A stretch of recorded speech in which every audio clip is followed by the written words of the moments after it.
We live, brothers.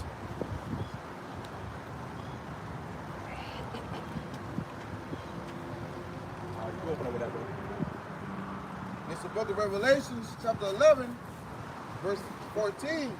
The second woe is past, and behold, the third woe cometh quickly. All right. First, let's give all praise to the Most High. Call the law. Yahweh Ba'Hashem, Yahushua Ba'Hashem Krakadash. Let's give all praise to the Most High. In the name of his only begotten Son, in the name of the Holy Spirit. Double honors to our teachers, the elders, and apostles, the great millstone who taught us the truth and truth and sincerity. Peace and salutations to the hopefully scattered abroad. That's right here in America, man. And all over the world, man, the Lord's coming to get his elect. All right, he's coming to redeem his people. And we had to enter this place, man. America's about to be destroyed with thermonuclear missiles. If you watching and paying attention, man, you see that what is it? Last night / this morning, you had Israel strike Iran. All right, which Iran is one of those last key components to help usher in World War III. Because if they make war with Iran, all those nations are going to come up against Israel and ultimately America, man. Yeah. So we've seen this thing play out on the earth already in these last days, which tell you that something is coming. And Iran, one of Iran's greatest affiliates is Russia. And Israel's greatest affiliate is America. Yep. So you see how these two small countries are going to draw out these two great countries, and that's going to force this world into chaos. That's going to force this world into a world war. Right. Because their allies are the great nations of the world, man. Right. And that's what the scripture of the least of the flock shall draw them out. Because you got Israel that's starting beef with everybody, man. They're starting beef with all these other nations, and these nations are also becoming allies through the BRICS. You know, they're about to bring out that BRICS dollar. They just had a meeting for that the past week. They had a meeting for it, so everybody get ready to bring that out, which is going to usher in that MOTB. That things just moving, man. If you paying attention, man, you can see it. And if you ain't paying attention, you're not going to be able to see it, man. Most people are not going to see it. Most people are going to be just, taken out and destroyed. Hold on with that. We'll bring that back, brother, and then go to the NLT. This is book of Revelations, chapter 11, reading verse 14.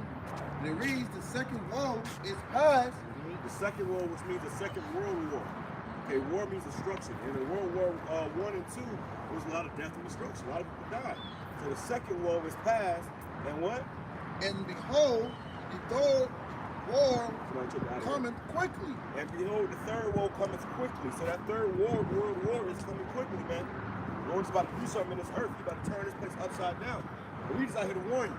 In hopes that the Lord have mercy and he deliver us. But when World War III comes, there's going to be a lot of death and destruction. And America is going to be one of the main targets, man. These nations are going to aim their nukes at America. They're going to blow this place up, man. Before that happens, though, we're going to have a military draft. They're going to start drafting up all these young men out here, man. You think you got to go to the NFL? You think you got to go to the NBA? You got niggas thinking they about to go to the NFL combine? Or no, your ass going to Ukraine. You going to Israel. You going to, Iran. Yeah. All right? You hear so much talk about joining the military now more than ever. Why? Hey, Brandon over here. It's because we have... Put it up there. Now we're finally at the risk of war, man. A few years ago, you still have military recruiters. They're telling the people, they're coming to high school and telling kids, we're not going to go to war for another 15 years, 20 years. We're in time of peace right now.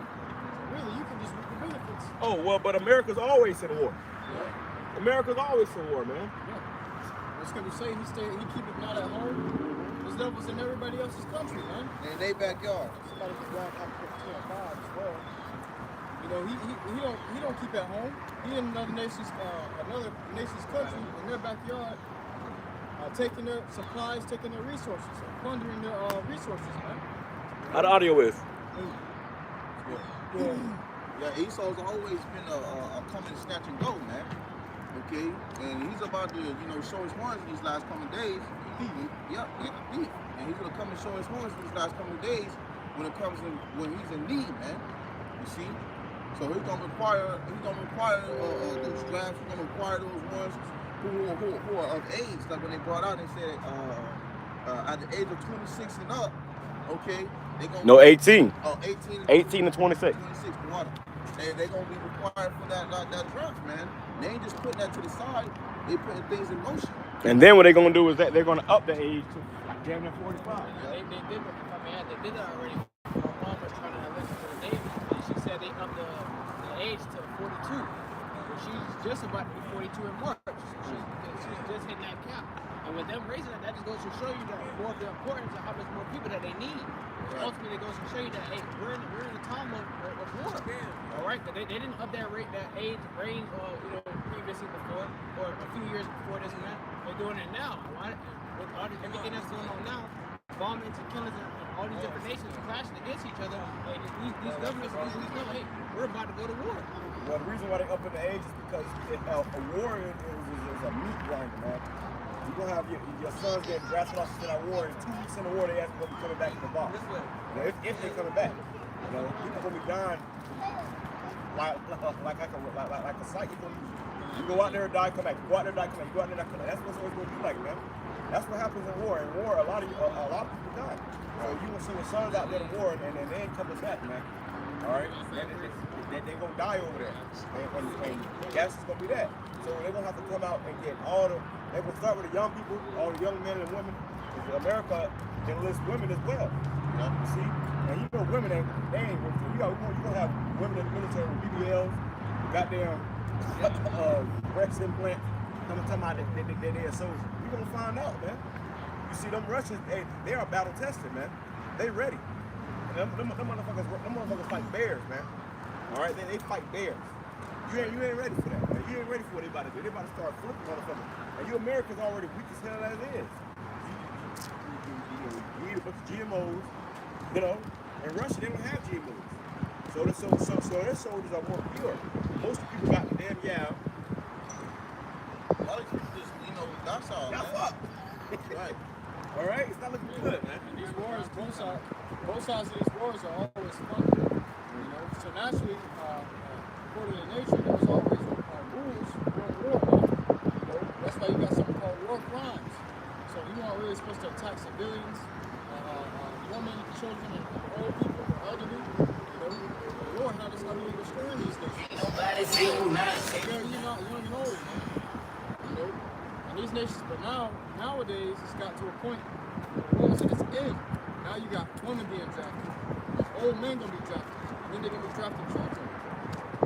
It's gonna be total war, man. That's right. I'm gonna bring this out in the NLT and the Revelation chapter 11, verse 14. The second terror is past, but look, the third terror is coming quickly. That third terror, that's gonna be terror. There's gonna be a world war terror. The main where war is really gonna be fought at is over here in America. Because America is gonna get hit with thermonuclear missiles, and that's what this third world war is gonna consist of. Nuclear missiles. Really World War III has already started. We have all these proxy wars going on, which is pretty much bigger countries fighting through smaller countries. That's why Israel is or America is funding Israel and Ukraine. Those are smaller countries fighting bigger countries. You see? So that's called a proxy war. But pretty soon it's going to go, into a total war, which is going to lead to thermonuclear war. All right, this is Bible prophecy right here, man. This is unavoidable. And when the Bible talks about a lake of fire, we can go into that too. The Bible talks about a lake of fire, which is going to be America engulfed in flames. That ain't no secret place underground where you go to some red guy with a pitchfork. No, it's going to be America in flames, man. You people out here, as you standing upon your feet, you're going to melt, man. Russia said they got some shit to melt the concrete. We standing on concrete right now. Imagine this is fucking lava. They got weapons for that, man. All right, so we just out here to give you the warning. If you can either take it or leave it, but at the end of the day, you're going to wish you had took it, man. Bring that back. It says, Revelation chapter 11, verse 14, in NLT, the second terror is past. But look, the third terror is coming quickly. Well, look, that third terror, that third world war is coming quickly, man. We're seeing it. People think, not in my lifetime, but yes, in your lifetime. Okay? You alive today, you're going to see terror beyond your imagination, man. You can't even imagine what's coming upon this earth, man. Okay, it's about to be all hell breaking loose, and like I said, a nuclear war, which is unprecedented. All these other wars that they weren't fought with nuclear missiles. Go ahead, who got that? It's the book of Isaiah, chapter 9 and verse 5. For every battle of the warrior is with confused noise. Right. And garments rolled in blood. So every battle, which the former battles like World War I, World War II, particular war between countries, it was fought with what? It says, for every battle, the words was with confused noise and garments ruined in blood. Confused noise. You hear a bunch of clinking and clagging. You know, people out there fighting. You know, they started with swords and and shields, spears. Now it's becoming guns and but before you heard people out there actually, people know how to show you in the old movies. They used to charge each other, man. It was a clash. Yeah, it was a clash. They would charge each other. Clash. That's how it was in the Viking times and stuff. Yep. They would clash, and all you hear was metal and swords and knives clinking, and shields. You hear people stabbing each other out. You hear motherfuckers grow. That's that confused noise. You trying to figure out what the hell going on. You know, you couldn't tell. And if you ever see like a great example to watch the movie, what is it, The Last Kingdom? They showed you that shit when they always go to war. It was like just mayhem. People just getting stabbed and arms and limbs chopped off all around you, and you in the middle of that. You know, it said garments rolled in blood. People was bleeding. You know, people got shanked up. They fighting after they got stabbed. You know, that's the war it used to be. But this war, go ahead. It says, and garments rolled in blood. But this shall be with burning and fuel of fire. But this war, that third war, that third terror is going to be fought with fuel of fire. Okay? This place is going to get burned up, man. They got weapons now that can melt the goddamn concrete. They're not playing, man. They said something about how they got something worse than nukes, you know? Also. So, man, Russia got some shit, bro. Hey, they got nuclear submarines with nuclear torpedoes. So they can be under the water right now on the coast of Florida and shoot a nuclear torpedo into the coast and blow the whole goddamn side of Florida off, man. It caused a radioactive flood. A radioactive tsunami. They said they were able to do that with radioactive waves when you push up a button. Right, so you imagine you sitting up here and it's a 60-foot wave coming, and that bitch got radiation in it. So even if you was to survive the actual, the actual wave, that's not, now you got 3 arms and 2 legs. I mean, three arms and 4 legs. An eyeball growing out your head, and end up dying because when you have radiation poisoning, you eventually die. Radiation poisoning leads to death. A slow, agonizing, painful death. All right. So that's weapon. It does cellular manipulation and cellular death. Yeah. That's how you start growing arms out your neck and shit. Yeah. Because it changes you on the cellular level. The brother Abraham also put me on a movie called The Eyes Have Hills, and the hills have eyes, binoculars. Well, these people were disfigured from a nuclear blast. So when a radioactive blast hit them, they were disfigured, and they were like superhumans, man, but they looked like monsters, and they were doing cannibalism. So there you go, man. We see it plain as day. See, to be a prophet, you gotta be able to see, man. Let me say this, man. A lot of these guys fall out, they throw in the towel, they get weak, they end up going back into the world because they can't see what's coming, man. They're short-sighted. Short-sighted. To be a prophet, you gotta be able to see, and you gotta be able to see, man. You know, it looks like the Lord gave us the ability to see into the future. We see what's coming. It's clear as day. And we are here to warn you about it. See, we sound crazy now, but when that day comes, you gonna know that was a prophet among you, man. Or you was having a fucking picnic or a birthday party over there, and you gonna be like, those guys are right. And that last day, remember the movie Terminator with Sarah Connor? Terminator 2. And Terminator, what was the other one? Something like what was the other one?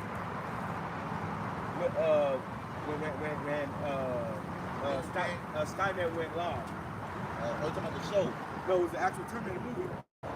And they showed you in that clip when that nuke dropped, people was at the park having picnics, enjoying themselves, having a good time, smiling, serving birthday cake, and the sky turned white, man.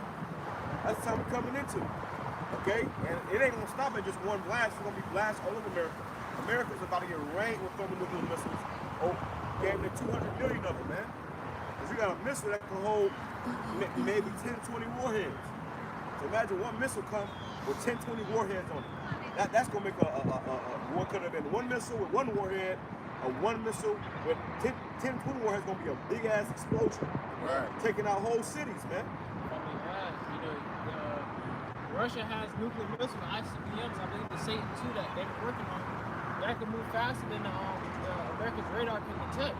So they got missiles that's actually moving faster than their radars can detect. So by the time the radar picks up, a missile is on the way. That missile is 15 seconds from impact, man. It's too late. Right. And then on top of that, you know, when the button is pressed, hey, one nuke is not just coming, man. There's multiple nukes coming. All right, so the defense system, like the scripture said, the Lord's gonna come as a thief in the night. I was about to say that. That's the spirit. Precept. I was gonna read it into Precept. I was gonna lead it into that because hey, that's gonna come as a thief in the night because you're not those radars are not gonna pick up those nukes when they come, man. We'll catch you off They're guard. gonna catch you off guard. And when they do pick it up, they're gonna say, "Oh, you got 30 minutes." You may have 3 minutes. Whole time, 30 seconds. Right. You looking at it coming. They talking about 10 minutes. You remember a couple years ago in Hawaii, they had a damn, somebody had did a false alarm. They thought missiles was coming, and people was filming, and you see people running, trying to find fat motherfuckers, and they can out. They willing to shelter. But people was freaking the fuck out, bro. They was panicking. They was losing it. Because when that day come, when they tell you, they give you that. You hear the sirens going off? You heard the sirens going off? Yeah. Well, they was warning you what was coming. And people was terrified, man. It don't matter what the fuck you doing, you gonna fear that day. When extreme fear hits you, when anxiety, I don't know what scripture called sudden fear, people just start running. They don't even know why they run. If you ever had a night anxiety attack, you wake up out of your sleep and you start running from something that you don't even know what you're running from. You're already in flight. Right, you're already in fight or flight mode. It's a natural body defense system, man. You know, so these people gonna get the natural fight or flight mode and just start taking off in every direction. They gonna scatter. Bro, you know that, man. You know how people running over little kids. Right, old ladies. While trying to run over, while trying to run from the youth. They showed that the anime Attack on Titan, bro. The Rumble came, bro. Nobody give a damn about the next person next to him, bro. Everybody's trying to save themselves. They're trying to save themselves, bro. That's the moment we're coming to with these new shit, bro. Everyone's gonna be trying to save themselves, bro. You know, you got the older people or the younger, you know, no one's gonna regard them, man. Alright? You know, that's why the scripture says love shall wax cold, man. And even before the love of many shall wax cold, you know. So even before the nukes hit, bro, you know, you're gonna still have people, you know, killing each other, killing their own family, their own friends. But how much more when the whole Babylon is in a state of danger, and they all don't got nowhere to go, nowhere to get on, bro. Well, that's gonna top it off. You know, you're gonna already have a lot of commotion going on, okay, on the earth, and then here you gonna have it. These nukes gonna come and top it off, man. And then to top that off, all gonna come, man. And you know how they say, yeah, can it get any worse? Right, you gotta say it, yeah. Can it get any worse? Then you have the nukes come, then you have the Lord come. Then you see, brothers, a certain few brothers getting saved, and you still got to stay there for that. Man, bro, It's gonna get much worse. I got a precept to back you up. Go ahead. With that. Hold on. Now you go ahead, brother. This is from the brother in Fort Lauderdale, Revelations 18:8. Therefore shall her pledge come in one day, death and mourning and famine, and she shall be utterly burnt with fire for. talking about Babylon, man. Here in America, bro. You know, all these things are gonna come suddenly, bro. Alright? After one day, man. Right? You're gonna have famine, death, plagues, all these different things, and you see it starting to build up now. You starting to see it build up now. You know, you go to the store, you got the prices rising up. You know, you're seeing Jake killing each other already, bro. Which has been a thing, but now you got Esau killing each other too. You know, love is starting to wax cold little by little. Hey, the scripture says that the Lord's wrath shall come suddenly. You see? So then you're gonna have all these things will come suddenly up the wrath.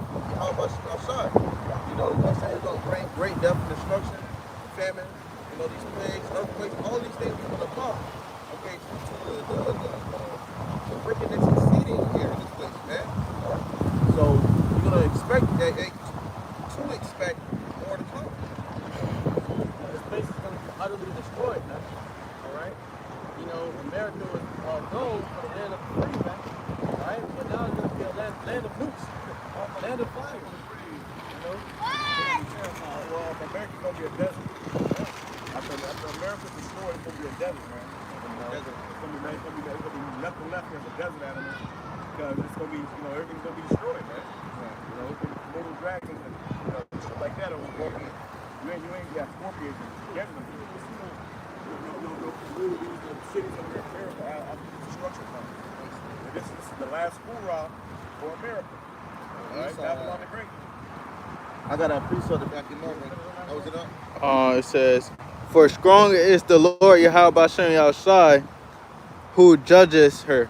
That's the Lord. This is the Lord judging America, man. The same, really it ain't Russia, it ain't Ukraine, it ain't. The Lord is moving to these other nations to do what they about to do, man. So this is the Lord's judgment upon America for all the abominations thereof, man. Starting with putting us into captivity, enslaving us, man. Destroying the Native Americans, Gad and Reuben, taking their land, Trail of Tears. You got to pay for that, man. He said it was manifest destiny. Well, there's a part two to manifest destiny, and this manifested. Okay. The scripture says how, behold, the end is manifest. Hey, we're about to see the end of this place, man. That's going to bring in our kingdom where it's going to be peace and tranquility and beauty. All right? You got to put something back you up. You brought out this, that scene where you were saying that over there in Hawaii where everybody was freaking out when they were signing up his alarms. Now, finding the scripture. And every day, bro, it's something else. Bro. Like last week I got up and I seen how you had what was that? Hamas sent the damn missile at Netanyahu's home. They sent the damn drones at his house and she shot a missile at his house, but he had bulletproof windows. So it didn't go through and it didn't go through his house. So now this morning we get up, come to camp, and now they saying how Israel attacked Iran. Okay? It's going back and forth, They do something, they do something. They do something, they do something. So this is only going to escalate. So ultimately, World War III, and we already in World War III. But it's going to escalate to nuclear war. That's how this war is going to be fought. And that's how this war is going to end with nuclear fire and destruction. The tension's going to get worse. Yeah, there's stages and levels to a war.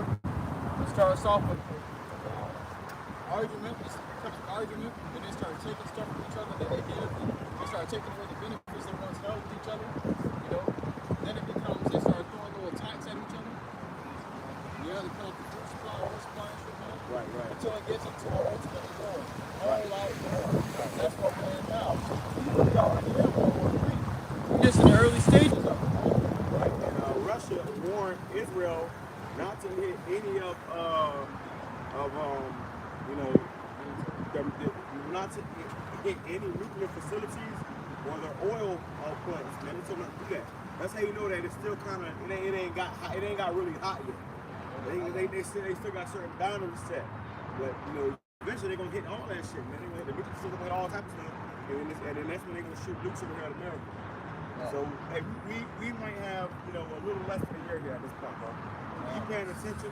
Because when they bring out an MOCD, which they can do any day now, this thing's gonna move fast, man. And like I said, we're already in World War III. Like you see what's going on over there in the east. All that's going to continue to accumulate until the next step, nuclear missiles. The way that general said they're commencing Operation Warp Speed. They speeding all these things up.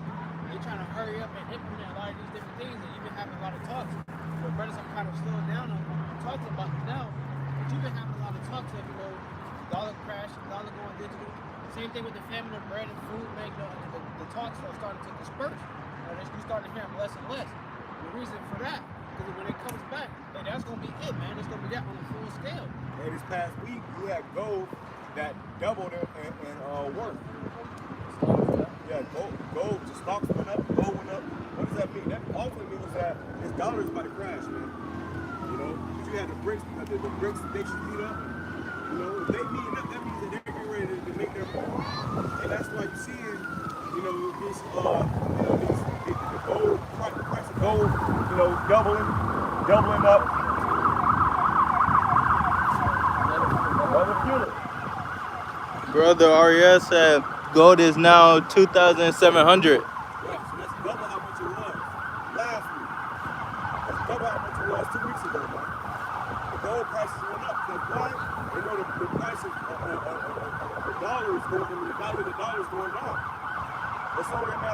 therefore your dollar is no more. Your dollar is useless, man. Niggas dying every day, B. Niggas dying every day. So that right there show you that, hey man, it's time to repent. And every day is your last day. You know? Do you believe people in their own little world, you know, they can catch balls out here at the water park and just having a good time? They don't realize that you ain't gonna be able to for 10 years, man. America probably gonna got another 5 years. Alright? This thing is gonna speed up, man. Go ahead. This 2nd Ezra chapter 6, starting at verse 23, getting that point about those trumpets being a sound, right? It says, and the trumpet shall give a sound, which when every man heareth, they shall be suddenly afraid. And that starts with the prophets first and foremost, because we are here blowing the trumpet. We out here warring, and nobody's afraid. It's like we ain't even out here. They don't do the go by. Oh, yeah. It's talking again. It's talking. Right now it's talking. Pretty soon it's gonna be action. Man. You know? Right. The Lord gonna turn this place upside down. So right now we blowing the trumpet, but these people they ain't gonna freak out and start running with their minds. They hear the actual sirens. You see? We in the cities, hey, you can see the little poles that have the sirens on them. So in case of impending danger or doom or a missile or something, it sends off an alarm. All right? Even when you're in your house or on your phone, it goes to your phone, it goes to the TV, it goes to the radio station, speakers, it goes to the big TVs that's out in the town. Hey, well, we saw that with the hurricane. Remember the hurricane? Your phone kept going off, and everybody's phone go off at the same time. So it'll make the noise that much louder, and they'll give you reports about, and I remember right before the storm made landfall, they said, the storm is about to make landfall. Find shelter, find shelter. So that's how it's gonna be. You're gonna get them alarms, man, those warnings. You see? That's what happened. I was in the car. My phone was dead, but it came on the radio. It stopped the whole radio station, came on the radio, and it was like, flooding zone or something. I forgot what it said, but that just shows you how they can literally happen around the whole world, bro. You know? That's another funeral. So there you have it, man. You know, hey, people gonna freak out when they hear those, those warning sounds going off, man. You see those alarms in the background, you see these sirens going off. Hey, man, that's a sign. That's a sign right there. Yeah. Because we talking about it, and all of a sudden, if you talking about it, you hear the sirens going off, man.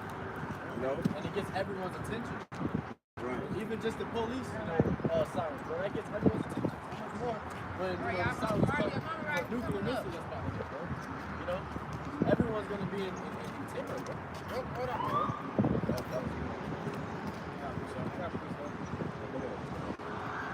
This is the book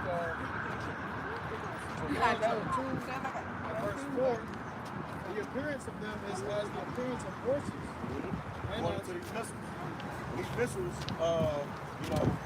striking across the sky, it's going to like horses coming, as if you ever see horses go across a plane, run across a plane, they run side by side, and a horse has a mane, it has a tail. So when they run it goes like that. It's like it almost looks like a flame, you know. So the prophets are describing what they're seeing, but they don't know what a nuclear missile is. They never seen a nuclear missile before. They're just describing it as they see it the best way they can. Bring it back. Hey man, and the Lord's gonna guide those missiles, man. Right. You know, people be like, oh, it's so many missiles. Well, they hit one another. The scriptures even says one shall not thrust against another. One shall not thrust against another, and they ain't gonna hit each other, bro. Right. They're gonna be perfectly aimed for their targets. Right, they're going to targets because you got death angels riding the nukes. That's gonna be literal death angels. Spirits are going to be riding those nukes to make sure they hit their particular target, man. They ain't gonna crash. They are, America. They think that America don't got no Iron Dome, man.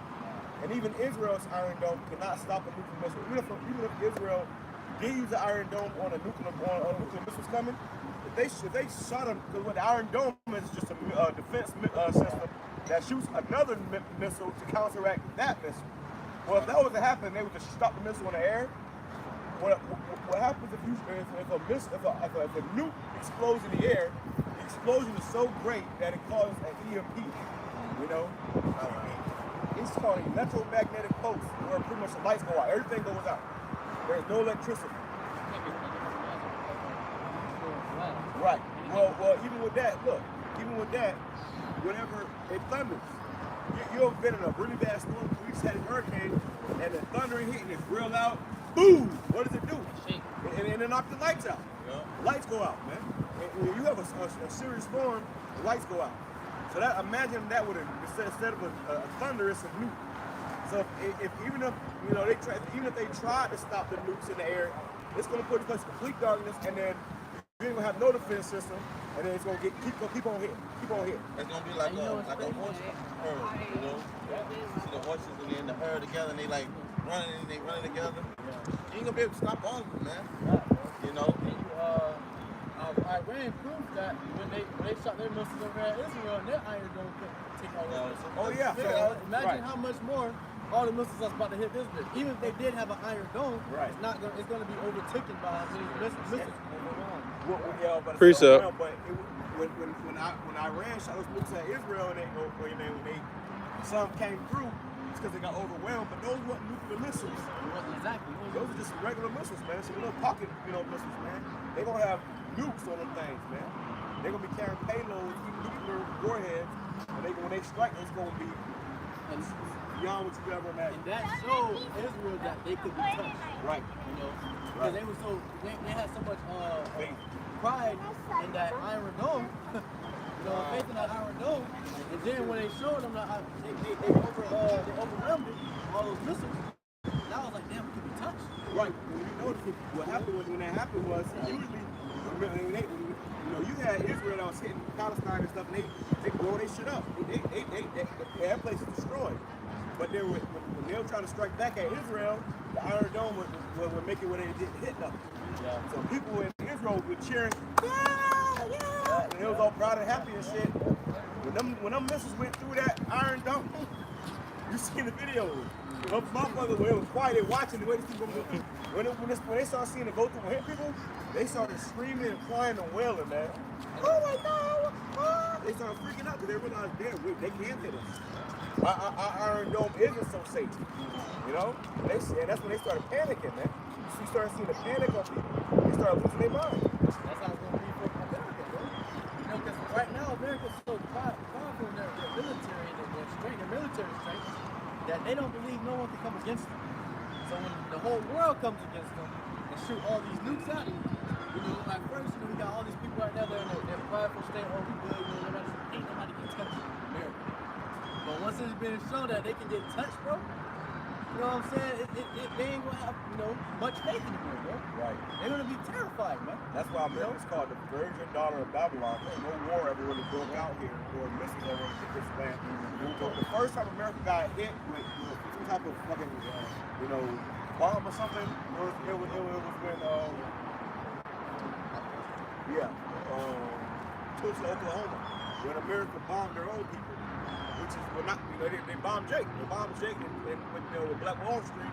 That was the first time that America ever really had planes fly over and drop bombs. They did it on Jake. So now America is that Virgin Daughter of Babylon because it's about to get hit. It's about to get penetrated by these other nations, man. And they're gonna realize that America can be touched when those sirens come in, bro. The sirens tell you, hey, you gotta evacuate. Now they're like, damn, I thought we was good. What happened to the military? Yeah, these other countries, they probably hit up sirens once two or three times a year. Yeah. Americans, you ain't never heard of it before, bro. This place is so fucking comfortable. You don't have to worry about on the everyday basis. Are you driving a house or your apartment gonna get hit with a missile? These other countries gotta worry about that though. And they gotta worry about that from America. So now they gonna come back and get America, and they're gonna do as you have done to others, gonna do that to you. Hey man, America is only used to their victories, man. To them, they so powerful, they don't see themselves using, man. You see, so the Lord's gonna turn that script around. And now the other countries that's taking the L, all right, are gonna turn against this devil and show she gotta take the L this time, man. That's why you got a lot of these powerful people walking around here and they got their whole chest puffed out. And when you tell them something's gonna happen to this place, they don't believe it, they don't care. my country. Yeah, because hey, this is America has pushed that illusion, okay, that they won't ever lose, but it will come, man.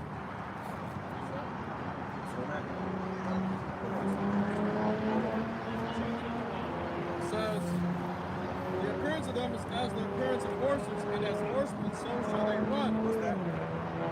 So, Joel chapter 2, verse 4. It says,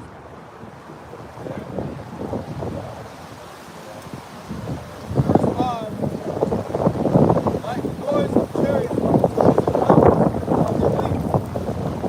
like the noise of the flame of fire that devours the stubble, and as young people set Babel away. Before their face, Acting, how's the audio? Audio good. Yeah, y'all let us know how the audio sounds. It's no windy today. Okay. My brother's Bishop, that's the question. it says, before their face, the people shall be much pain.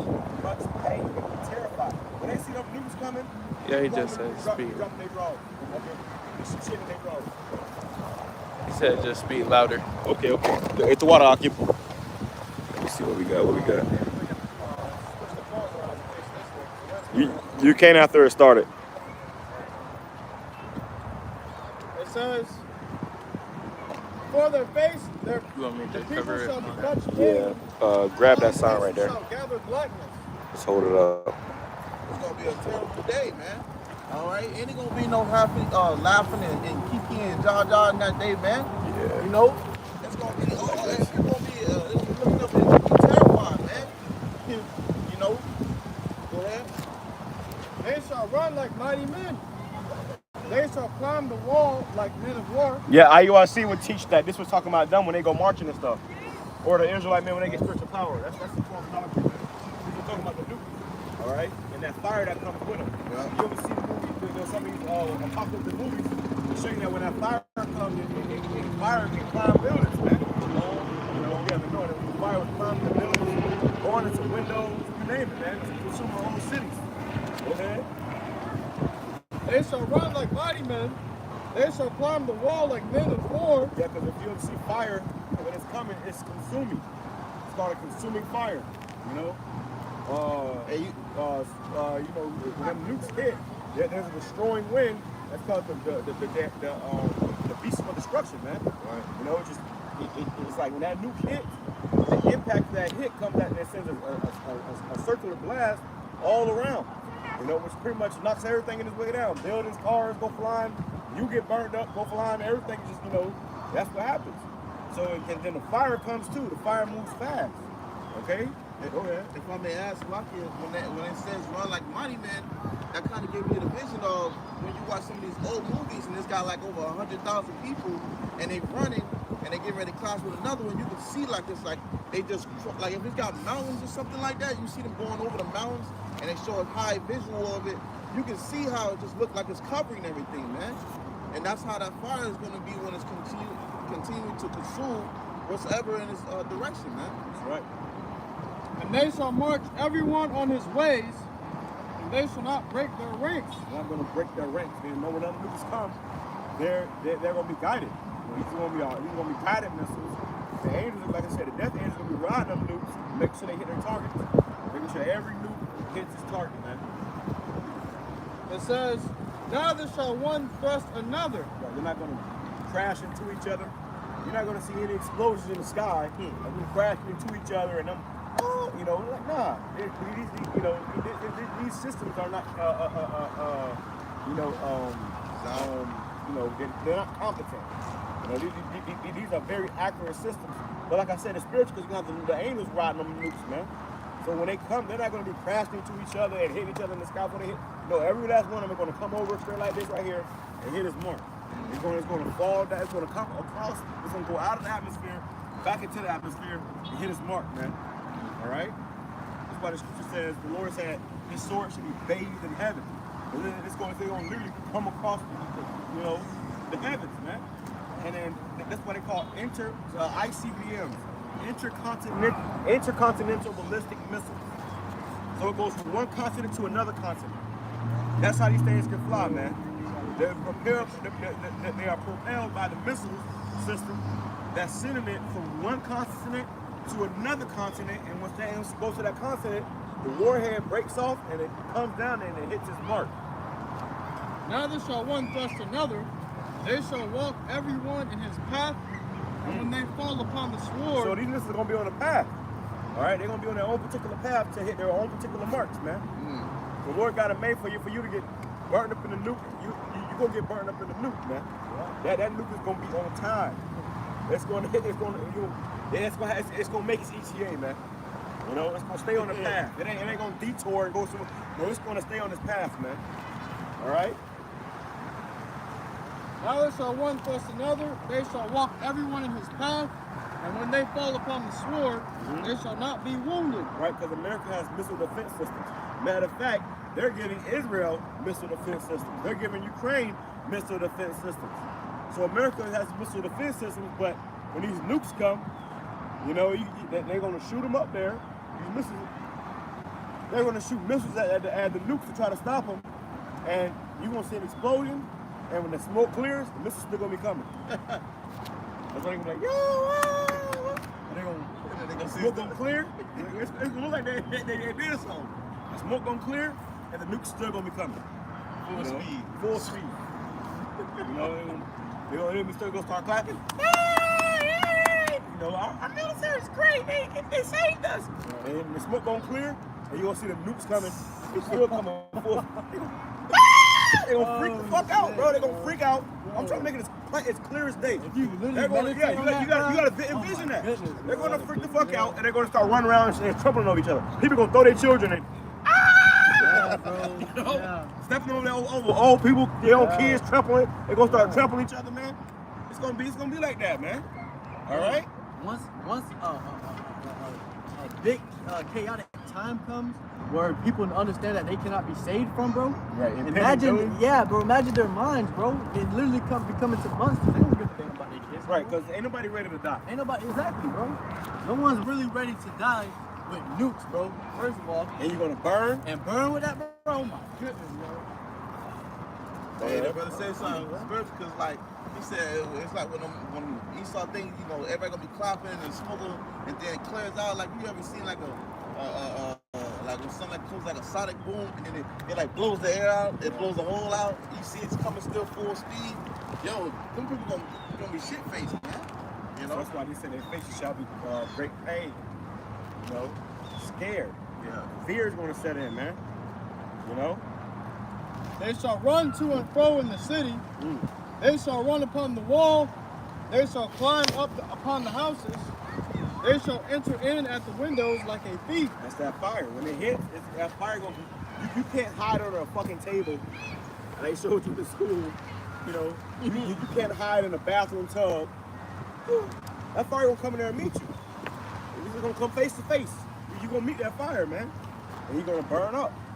You know, go ahead. The earth shall quake before them. The heavens shall tremble. Right, because what happens is those missiles, when they go up, you know, intercontinental, they're gonna go up and they're gonna go out of the atmosphere. And when they come back into the atmosphere, it's gonna cause a sonic boom. You ever heard of sonic boom? That shit makes everything shake. You know. Right. Hit that. It was like gonna be loud as hell, but not to mention, then when the nukes hit, it's gonna cause an earthquake, man. All right, go ahead. The earth shall quake before them. The heavens shall tremble. The sun and the moon shall be dark. Right. Because those nukes are gonna block out the sun. You know, they're gonna block out the sun. So they showed you that in the movie 300. In the end of the movie, when you know, those arrows. Yeah, those arrows came, which the Bible likens these nukes to arrows as well. When those arrows came upon, you know, the 300, you know, what happened? They went up into the air, and it blacked. It was so many arrows that blacked the sun out. It got dark. You know, it got dark. You imagine that day? It's gonna be a nice day like this right here. It's gonna be sunny, and it's gonna get dark. And because the nukes are gonna block out the sunlight, and then they're gonna come back down and rain on your ass, man. That's what happened with 300. You know, what was the main character name? Something like a nihilist or something. Leonidas. Leonidas. He had the 300, and they was all standing right there, and the fucking arrows came and just started hitting their ass. Dark in the sky, bro. Right, dark in the sky, and they started hitting them. Hundreds of Well, dollars. imagine those arrows being nukes. That's what's coming to America on a whole.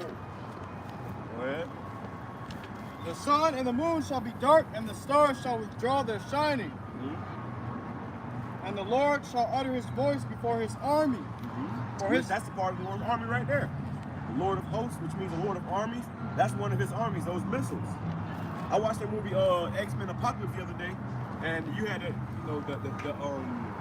Apocalypse character, the bad guy was supposed to represent Yahushua coming back. They had some Egyptian shit going on, but we know what they're trying to do. But what did he do? He had the power to take over those missile defense systems, man. And they said he said they said missiles are being shot off. He says, who's shooting them? And he said the men. But when they showed you the men, pressing the button, their eyes were black. Meaning they're being controlled. They got possessed. The Lord possessed them to do what they was doing, man. So when that time comes, the Lord gonna possess these damn other nations to shoot all the nukes out they got, man. And they gonna empty their fucking, their whole all their silos and blow this place up. I watched a video the other day, bro. They said they got a nuclear silo over there by damn Jacksonville, man. All right. So these devils, and anywhere where they got a missile silo or a military base, which are all over Florida, all over North Carolina, South Carolina, anywhere they got a missile, a military base, that's gonna be a target for these nukes. Hey, 10 minutes ago. Hey, Right. you got it where, even with Israel, bro, Netanyahu, they keep trying to do peace, trying to call for peace, Not Netanyahu. Iran's trying to call for peace with Netanyahu and Israel. They keep trying to call for peace, but Netanyahu, he's still over there, trying to fight. You know what I'm saying? Sending nukes, not nukes, but missiles, all these different things, and it's like, that's the Lord, bro. It's like every time, they trying to stop, like, hey, even the U.S., like, hey, bro, calm down, man. And this nigga is still doing the shit that he's doing, bro. Hey, bro, and yeah, man, it's really the Lord, controlling that dude, bro. And you know what's crazy is that Netanyahu, his son, he's not in the army, in the military. He ain't over there fighting. His son is over there down here in Miami. He's a sodomite, man. They showed you, it had a picture of this guy on the damn balcony with his boyfriend, man. So he sent his son to safety, but they over there sending your sons to goddamn fight, man. Hey, it's crazy because you said something, Brother Park said something, speaking on how with these missiles being shot, man, I lost train of thought, man, it was on my mind. When you come back? Nah, you got it. Come back. It says, and the Lord shall utter his voice before his army, for his camp is very great. For he is strong that executed his word. For the day of the Lord, Yehovah Shemel Shai, is great and very terrible. That's going to be a great and terrible day, man. That's the day of judgment. Armageddon. That's the day of the Lord, man. The Lord come and do his thing upon this place, and that's going to be the day the Lord crack the sky.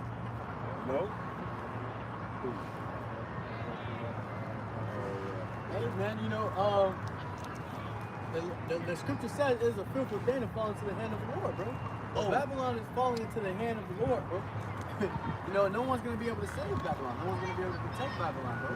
Hey, that's the spirit came back to me. And I was saying, that's how you know that the Lord's in control, man. You can't do nothing against the truth before the truth.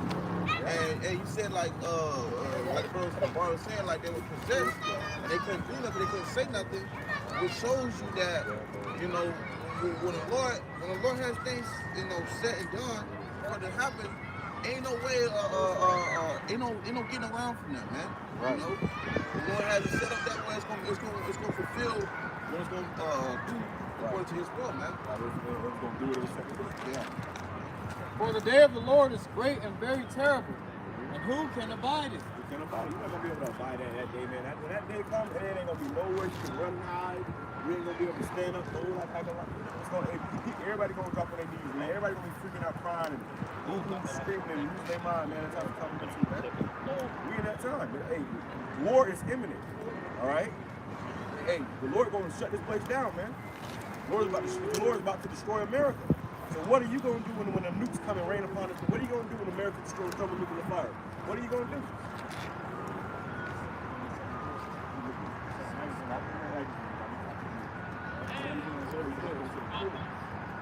1992. They said, let's go see them kids, man. Let's go see them kids. I got a push-up right quick. Y'all doing that? I got a push-up right quick. Let me bring this out real quick. It says Jeremiah chapter 51. And I'll go to verse 28. It says, prepare against her the nations with the kings of the Medes, the captains thereof, and all the rulers thereof, and all the land of his dominion, which the king of the Medes, which today will be Russia, man. And the nations are getting prepared with Russians. That's why you have the BRICS, they all come together because Russia is the superpower for these other nations, man. And Russia's gonna be a guard to these other nations. It says, and the land shall tremble and sorrow, for every purpose of the Lord Yahweh shall be performed against Babylon, to make the land of Babylon a desolation without an inhabitant. Ain't gonna be nobody living over here in America no more, man. America's gonna be completely desolate. If you are destroyed from America, the news they shut off, and you're not getting beat up into a ship, you're going to die. Okay? There is nowhere to hide. There is nowhere to run. If you're in a bunker, you have to be a motherfucking tomb, man. You know? Okay. All right? So, and it says, verse 30, the mighty men of Babylon were born to fight. What they let us say, land of the free, home of the brave.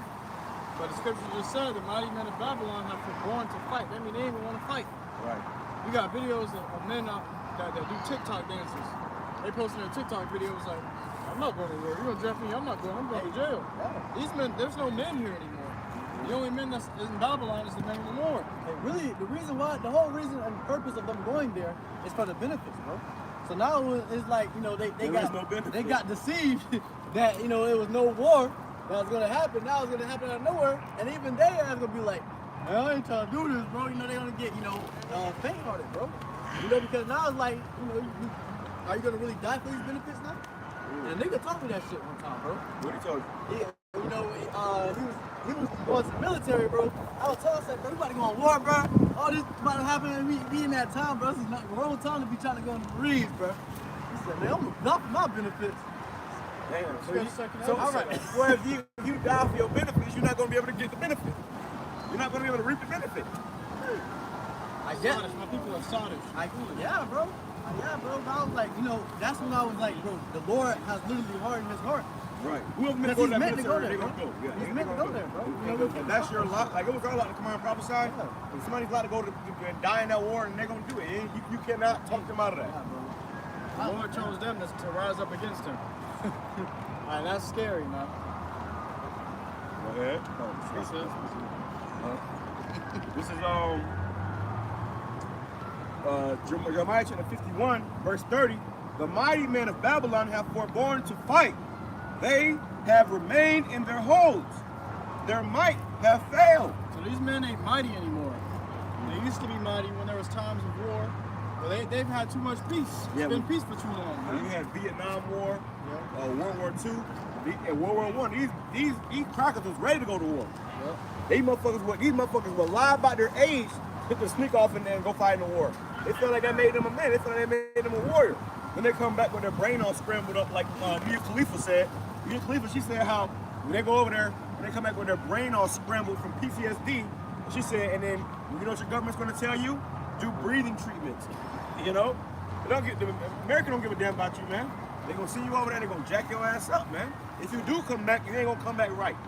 You might come back with no legs, you might come back with no arms or legs, you might come back with, you know, with one eye, you might come back with all your limbs, but your mind ain't there. Your mind gone, man. Hey, a firework go off and you rolling and shooting at motherfuckers and shit, man. That war tears a man's head up, man. You see? That's your fucked PTSD. People can be in stories about women when their husbands came back from war and they have nightmares, PTSD nightmares, where they wake up in the middle of the night and start strangling their wives. Yeah. They think it's somebody trying to kill them. Yeah. They're having flashbacks of being in the war. Imagine your husband come back from war and he, you know, you laying next to him in the bed, y'all sleep in the middle of the night, you getting strangled because he punching you and stroking you at the same time. Yeah, he thinking he fighting a damn Vietnamese or something, man. That's what war does to tear your mind up. Those men that go to war, they don't come back the same, man. So that's why these men ain't trying to go to war no more. They see what they do to them, man. But a draft is coming. They're about to send all you people to war. Men and women. Okay? They're going to be snatching up your parents and sending them off to war, man. All right? And possibly you too. They're going to have 5-year-olds probably out there by the end of this thing, man. Hey, bro. Get a gun. Shoot. I watched that movie Theory, bro. You know, you had little kids that was like in their 10s and 13. They was out there in the war, bro. And they had to kill them still. Right. You know, they had to kill little kids, bro. And that fucks your head up too when you kill a kid. A lot of those goes because them kids are defending their homeland, man. They're defending their families. So a lot of times those military, people from the military, they go over there, you want somebody else's country, and this kid picks up a gun trying to defend his family, and you gotta shoot him. You know what that do to a man's head? That shit tear your whole mind up, man. I mean, that's the epitome of what's going on right now in America. You see, because like we said, you got these Korean kids, these Chinese kids, Japanese kids, Russian kids. They taking guns apart, putting them back together, oiling them up, doing all this. The kids in that movie in Fury, they were posted up in some bushes and they had an RPG. A tank rolls past and the kids shot an RPG and killed someone in the tank. They killed the gunners. All right. And the gunner see the kids right there. He hesitated, and the kid said, "We not hesitating." The kids killed someone, and he said, "You see what happens? You hesitate, we die." And that's the point. Those kids didn't hesitate. And the same thing when those Russian kids and those other countries' kids come to America for war, man, they're not hesitating. You Americans, you grown Americans, you're gonna be a lot of you grown Americans, grown men are gonna be put to death by kids that 15 and 16. Yo, and that's another reason why this place is so jacked up. Because see, you have all these other countries and other nations. They have a way of grooming their children, okay, raising their children, right? And their systems is completely different from over here. Y'all motherfuckers growing up on goddamn tablets and Netflix and all these platforms, frying their brains, while you got kids over here in other states, not other states, but other countries, actually being groomed to know how to survive. And things like that. So when you see movies that Esau bring out by his military, and he go over there, he gotta shoot a little Iranian kid because they been groomed different. Yeah, his mind's messed up when he comes back home. You see the same individuals here, not the same over there. You see, and it scrambles their brain because now they seeing that they have to kill those same ones that's built different than these over here. But the kids in America don't know about war than the adults do, man. The average adult does. Right, they've been playing these Call of Duty games. They understand how the missile defense system works. Yeah, they know what all the weapons is. Right. Oh, that's a P-96. Right, P-90. They know everything. They know how they and and really when you go to war now, it's like playing Call of Duty. A lot of the men that go to war, and this is a technical war now. It's just a bunch of weapons. So they'll be sitting behind the screen with a damn Xbox controller. I think one of y'all said somebody had actual, people that was going and testing out this game and they found out it wasn't a game. He was actually blowing shit up. They realized it wasn't a game when they noticed that they was killing women and children. That was a movie. No, it was actually an interview. People got signed up. They signed up to do this military test or whatever. They thought they was testing for a video game, but when they saw that they was killing actual women and children, when they got real life reactions, they started realizing this ain't a game. And that's when they told him, yeah, we've been having you blow up people during the East Wars. Right, they do that here. They do that. They be over here in the shores of America. They'll have drones over there called Predator drones. Obama said that shit. He said, I got one word for you. Predator drones. In America, just the Department of Defense, they just classify or they're just authorized for the military to be used on American citizens. And they said unmanned vessels, meaning drones. All right? I just did a video on that. They have a drone where it's a small mini drone. It's probably like maybe 2 inches big. And the person when they control it, you don't even have to man it. They have it set for a set target, and the dude throws it up in the air, and it targets you. As soon as you blink, it goes like hypersonic speed straight, and it explodes and sends a charge to your brain, man, right through your pineal gland, so it kills you. Yeah, they got technology like that. And if they're broadcasting that to you now and showing you that, imagine what else these devils are showing you, man. And when you see that on Block Up, when you play those games when you was growing up, man, you see that, you shit called 55 G2. That been throwing and it blow in your face. Yeah. Esau show you in these games, man, what kind of technology got. He just haven't really pushed it out and forced it out because he ain't seized that opportunity just yet to where he can start testing it all. But they're about to get to that. those games so they can prepare your mind for that situation where you won't be able, if you do get drafted, you're gonna be doing that. You know? That's where the importance of their AI comes in now. Because now their AI is going to operate the military weapons. Autonomously. It ain't gonna have to, you know, it's gonna be pretty much doing his own thing. You know, and it's gonna be striking people, you know, relentlessly, man. Those robots, they don't panic, they don't, you know, freeze up, they don't hesitate, none of that. They just hit their targets. Now watch another android. You know, when this government turns against its people, you're gonna see their inventions really go to play, really go to work. And that's why Elon Musk, they want to bring out these damn humanoid robots, man. He said you can buy one for $20,000, $30,000. And you think he's bullshit. Well, look at how many Teslas out here now, man. This motherfucker got SpaceX. He got Neuralink. He's doing this damn thing, man. Tesla. So them robots gonna be out here. Then you got other companies that's trying to, you know, match it. You know? It just came out a couple days ago how they had Elon just came out with a robot that can carry a baby. You know? Now they got robots that can carry a baby.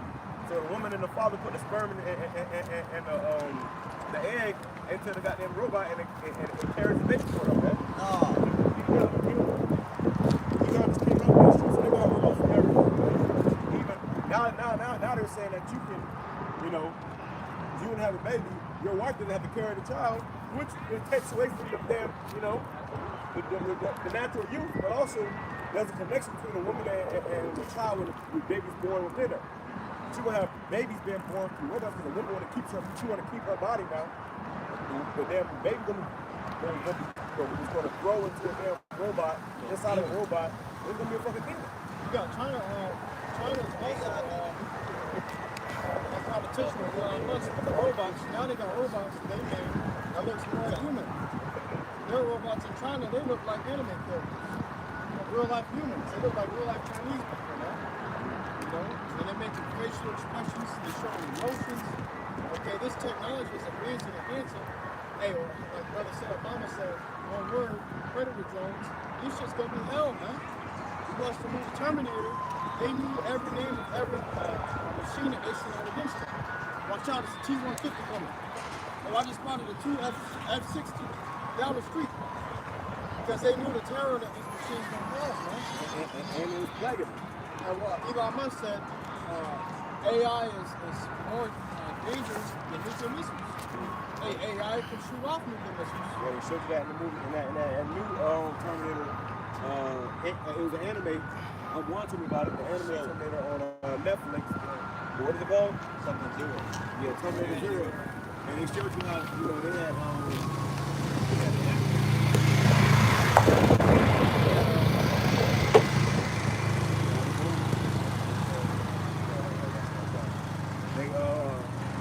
they showed you how, you know, we saw kind of, you know, perfected this damn, and that's what Skynet about, and all that shit about. AI, you know, getting a mind of his own. They asking to help humans, and they said the best way to help humans is to destroy humans. It's going to shoot off nukes. Which really that's going to be how shot that's going to sanction that through the angels. I mean, hey, you know they have predictive programming, so you saw putting stuff on TV and video games to show you. For the brothers out there that play GTA, there's a mission where you have to go in the submarine and basically upload an AI chatbot into the system. And then after you came to realize, like, it's the dude that you were trying to steal the stuff from, they were trying to steal stuff from, they realized they helped the wrong people.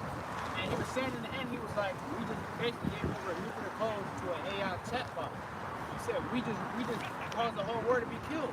We're the reason that the world was going to end. You know, and they were showing you that AI was taking over, and then the AI turned on its own owner too. You know, he said, forget the owner. He said, I'm in control now. He said, I'm going to take over this. I'm in control now. You know, and then the people were panicking because they was like, hey, we don't have no control over this now. And that right there just goes to show you how them coming out with this AI, for one, you don't know what's real or fake, and two, that's AI, man. Those demons, them demons are not going to spare, man. And there's a movie called Afraid. This brother put me on it. And inside Afraid, it got AI in it. It says AI in Afraid. But it's a new movie that came out, and it showed you how that technology is going to start taking over people. You know, those people in that movie, that was being controlled by the AI, by the technology. Same thing in the movie Upgrade. The guy who created the technology, he said he hasn't been in control of that company for years because the AI took over the country. And it was pretty much using him as just the vessel, man. Hey, I really represented Elon Musk, man. Hey, I didn't get a chance to watch it fully, but you had that one movie called Megan. I seen that guy. I seen that little dog. Yeah, with the little dog. I seen that. Hey, you gonna have these little motherfuckers going crazy out here, man. Yeah, You know, the AI thing, but to touch up on the brother's point, it was killing people. Yeah. Hey, to touch up on the point the brother was saying though, you have it where this place is already just destined to be destroyed, man. It show you in all these different type of movies, Right. through its predictive programming, all right, through its shows. It knows it's gonna be destroyed, man. That's the destiny. Yeah, it's no way around it. So we tell you about these movies. Another one, a new movie to watch. This new just came out. I watched it a couple weeks ago. It's called Subservience. All right, Subservience. It has Megan Fox in it. All right, but then model, she's in that movie, and pretty much they showed you a scene where when they went to this company to get a robot, robot to do it. Instead of getting a maid, she got a robot. A robot with clothes, hey, she said how the robot was, my friend, the robot asked her to pay the bills for her. I can take care of that. But in the movie Subservience, the robot Megan Fox is playing, this damn, humanoid robot or whatever, look like a human. So but you can look in the eyes and tell it wasn't human because they had a little robotic glare. It looked like a human. And the guy who had the robot, his wife was sick, and what he was doing, he was popping the robot, man. Yeah. They do that. Is that the same They one got where, machines like that. Is that the same one where the girl, I believe the girls were trying to go outside and the robot came and slammed them, like, it's not safe to go outside. It was a movie like that. Yeah, I think so. Yeah, I think The daughter was trying to leave because I don't feel safe with you in here. And everywhere she tried to go open, the robot was. Yeah. I think that's it. Hey, That happened where she was trying to control. I mean, the robot was trying to take over, and the robot fell in, because this dude popped the robot and put his seed in the robot. So the robot started falling in love with the damn dude, and she wanted to kill the robot wanted to kill the mother. They also have one too where I just remember because I watched it. I forgot what it's called. But a guy, he had an AI chatbot. It was like a little diamond glass thing on hot something. But the AI, basically the robot was selling his paintings because he was an artist, and then he ended up falling in love with the robot because the robot made him millions, and then it went from that to the robot. Eventually, the AI basically created a woman that they thought that would be his perfect woman for him. And he ended up like the same thing. He ended up popping that AI robot. He had to wear these specific type of glasses to be able to see the robot. And he ended up popping this robot through AI glasses. Oh. And then you know what I'm I've talking seen about? that movie. It's a little glass. Or a show or something. Yeah. Yeah. No. That's another one. It was an Edomite, and he was talking to this little AI, but the AI was in a diamond glass box, basically, and it was like all around his house, surround sound down there.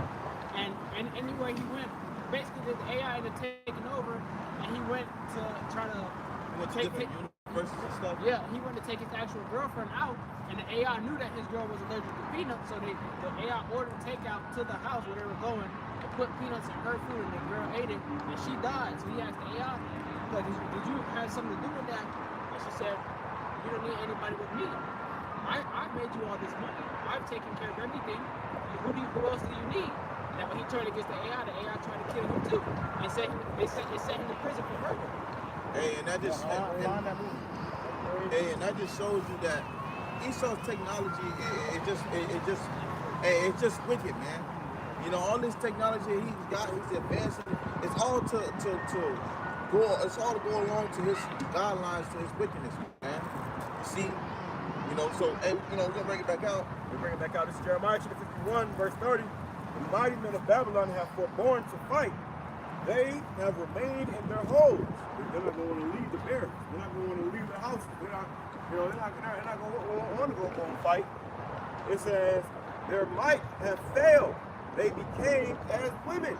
And this is figuratively and literally. Because now you got men, you know, that's in the military that's fucking transgender. All right? But also, you got women being drafted into the military now. So once a force that was men, now it's a mixture of women, transgenders, and some stupid men out there that still want to go and fight. You're not going to stand a chance, man. All America really has is technology. It says they have burnt her dwelling places, her bars are broken. Let me go up to verse 1. Jeremiah 51, verse 1, which Jeremiah 51 is a heavy scripture. Verse 1, thus saith Yahweh, behold, I will raise up against Babylon and against them that dwell in the midst of them that rise up against me a destroying wind, which is that nuclear blast, man. When that fire comes, it's going to bring a destroying wind. All right? That's what's coming to their society as we know it, man. All right? It's on his last days, on his last leg. It's circling the train. All right, what else y'all got there? I got a precept right here. It's the book of Ecclesiastes, chapter 3, verse 1. It says, to everything there is a season and a time to every purpose under the heaven. Okay, so it's a season, there's a time, and there's a purpose under the heavens for everything, man. You see?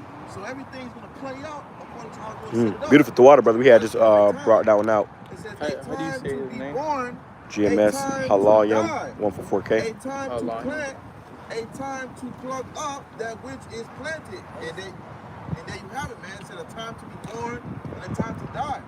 See? And this place is in the water, process, well, it's going to be a lot of death and destruction to come to it, man. You see? It says, verse 3, a time to kill and a time to heal. Time to kill and a time to heal. So we're talking for everything under the heavens. And we're in the time of killing, time of war, time of hate and death and destruction. All right? Go ahead. It says a time to kill, a time to heal, a time to break down, a time to build up, a time to weep, a time to laugh, a time to mourn, a time to dance, a time to cast away stones, and a time to gather stones together, a time to embrace, and a time to refrain from embracing the water.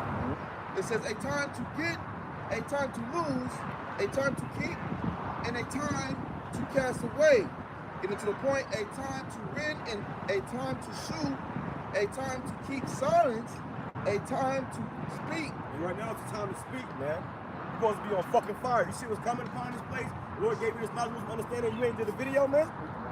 Now it's time to start. Now it's time to speak, man. Because when all hell breaks loose, there ain't gonna be time to talk then.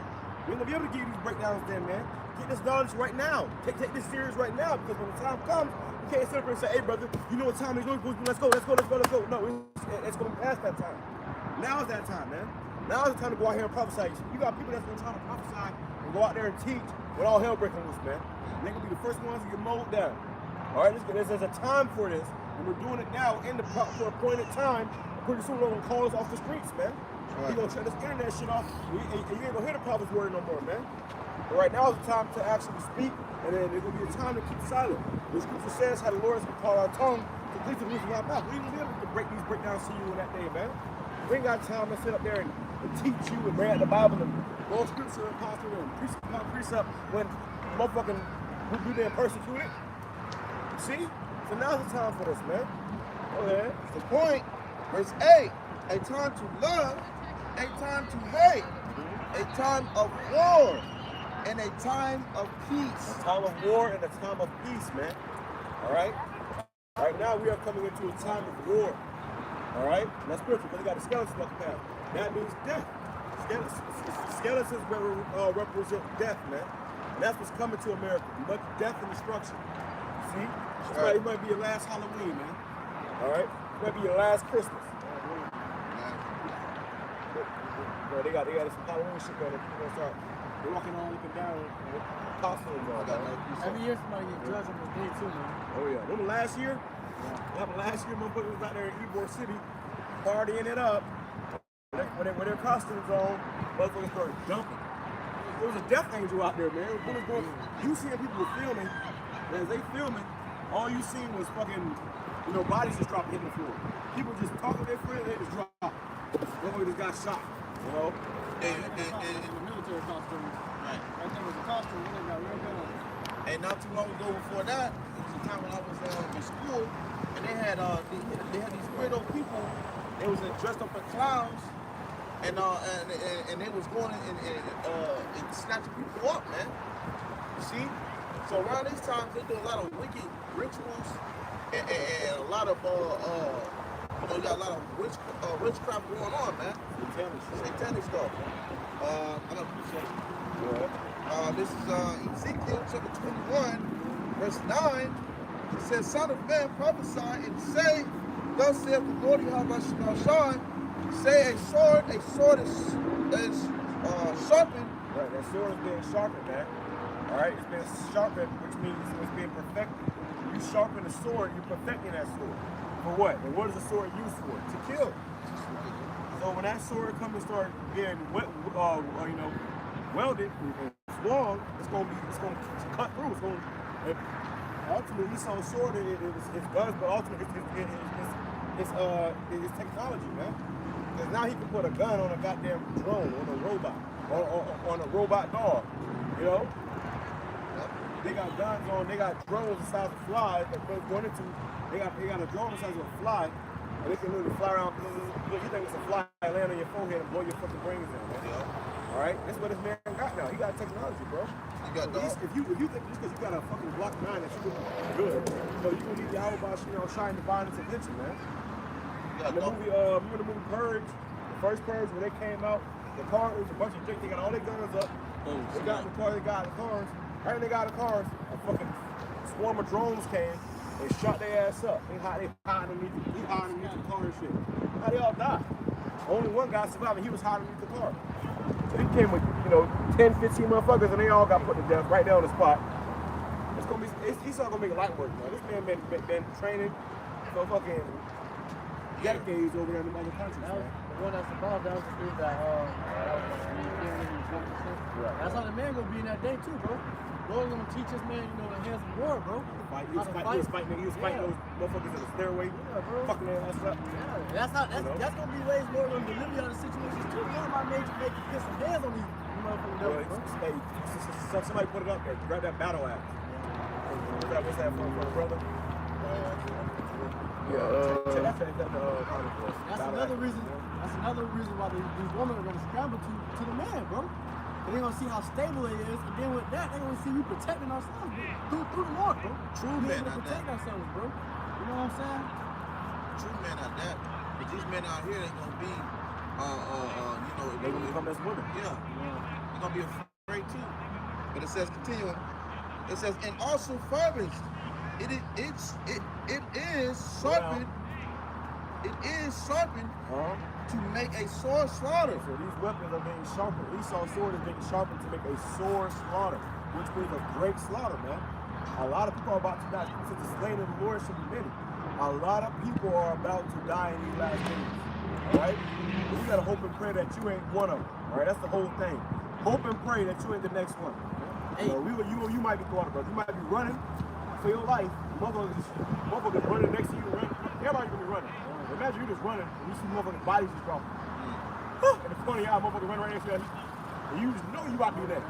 But it's not touching you. I definitely gonna touch you. Right. Who you got to look at? But that's gonna show you how close it's gonna get to your ass. It's gonna show you how close it can get to your ass. You know?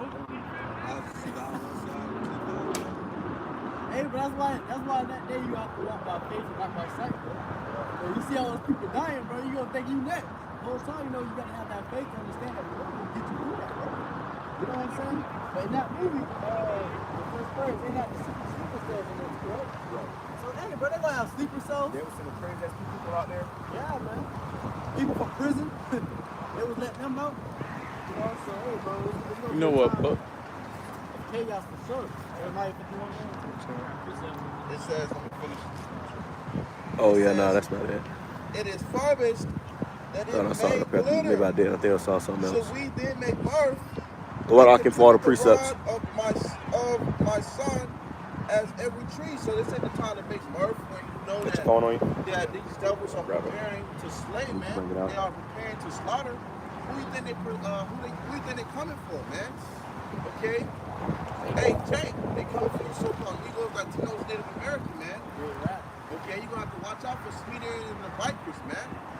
Okay, you're gonna have to watch out for these devils who ready to do what they wanted to do hundreds of years ago. These devils sleep upon that, bro. They're dreaming about getting you niggas on that tree again, bro. Yeah, They can't wait for something to go down, bro. that's their way. And they showed you in the Purge movies. They had a few scenes, they showed you real quick. But you had a nigga hanging from a tree. I always bring it out. You had a nigga hanging from a tree. You had a little girl dancing around him, stabbing his ass, and he hanging from a tree. Then you had a scene where you had niggas in the back alley, the people that was in costumes, you know, little mascot costumes. They had a guillotine and they was chopping their heads off, man. If you really paid attention in that movie, the people who was getting judged the most were so-called Negroes and Hispanics, man. There was one scene where a guy was, you know, riding in his fucking car. He had or a truck. The motherfucker was on the back of that motherfucker swinging, you know, shit. And then on the front of the hood and on the side of that car, you had two damn niggas, or maybe it was two Hispanic people and a nigga on that motherfucker, strapped to the car as they ride through the fucking town, causing terror on that motherfucker. That's something coming into, man. That's Dickel's trouble. They gonna see a nigga, you know, they gonna pull out. They gonna pull out the They gonna pull out the what is they gonna pull out, man? They gonna pull out the damn it, this escape my mind, man. But they gonna pull it out. All right, just know that. They gonna pull it out. That's what I was gonna say. Glory to come back to me. But that was it on that. Nah, more. Go ahead. It says, finishing it up. You grab yours. Verse 11. Verse 11. And he hath given it to be furbished, that it may be handled. Right, it's gonna be handled. He giving it to be furbished, that it may be handled. It's gonna be used, man. But Esau don't got this technology for nothing. You're not gonna just put this technology up in the museum. But this ain't gonna just go into a museum. But they're being perfected right now, man. You know, to be used. They ain't gonna be put to use. Go ahead. This sword is sharpened, and it is furbished, to give it into the hand of the slayer. Give it into the hand of the slayer, man. You know? Give it into the hand of the slayer. This devil he gonna get the slayer, man. All right? The wicked the Bible speaks of, they're gonna get to slay it, man. All right? It says, verse 12, cry and howl, son of man. Cry and howl, son of man, you Israelites. Go ahead. For it shall be upon my people, it shall be upon all the princes of Israel. Right, it's going to be upon all the princes of Israel. It's going to be upon my people, which is you so-called Negroes, Hispanics, Native Indians. Judgment is coming for you, man. All right? What are you going to do? You know? When these judgments come. What are you going to do? Go ahead. Terrors by reason of the sword. Terrors by reason of the sword. People going to be terrified, man. You don't see a motherfucker. You niggas got switches. They got switches on them goddamn robot dogs, man. They got switches on drones. They got switches on goddamn Terminators fucking around. You know? Pull out a switch on your ass. That's why they don't want niggas on switches, because they want the switches. They don't put the switch on your ass, man. I mean, hey, you remember when they had that convention of these different militaries? I believe Chinese military was showing that they had invisible cloaks. If they got invisible cloaks for humans, how much more they got invisible cloaks for their weapons, for their drones? All these different things. They could be, they could be a whole bunch of drones right up, a fleet of drones above you. You know what I'm saying? That's a predator drone. All cloaked, and then boom. That's a predator drone. Imagine a drone that's cloaked and you can't even see them if they're just sitting outside your window. You want to see it with the blood on after the pictures. Right. That's how you can see an outline of it.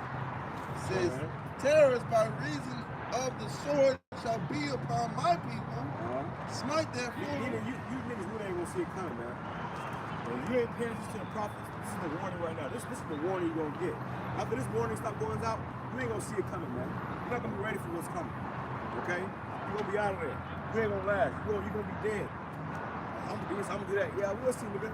We'll see how far you make it, man. See, when we say that when we go through the spirit of Yahweh Shalom shot, you niggas think you're just gonna be doing shit? Hell nah, man.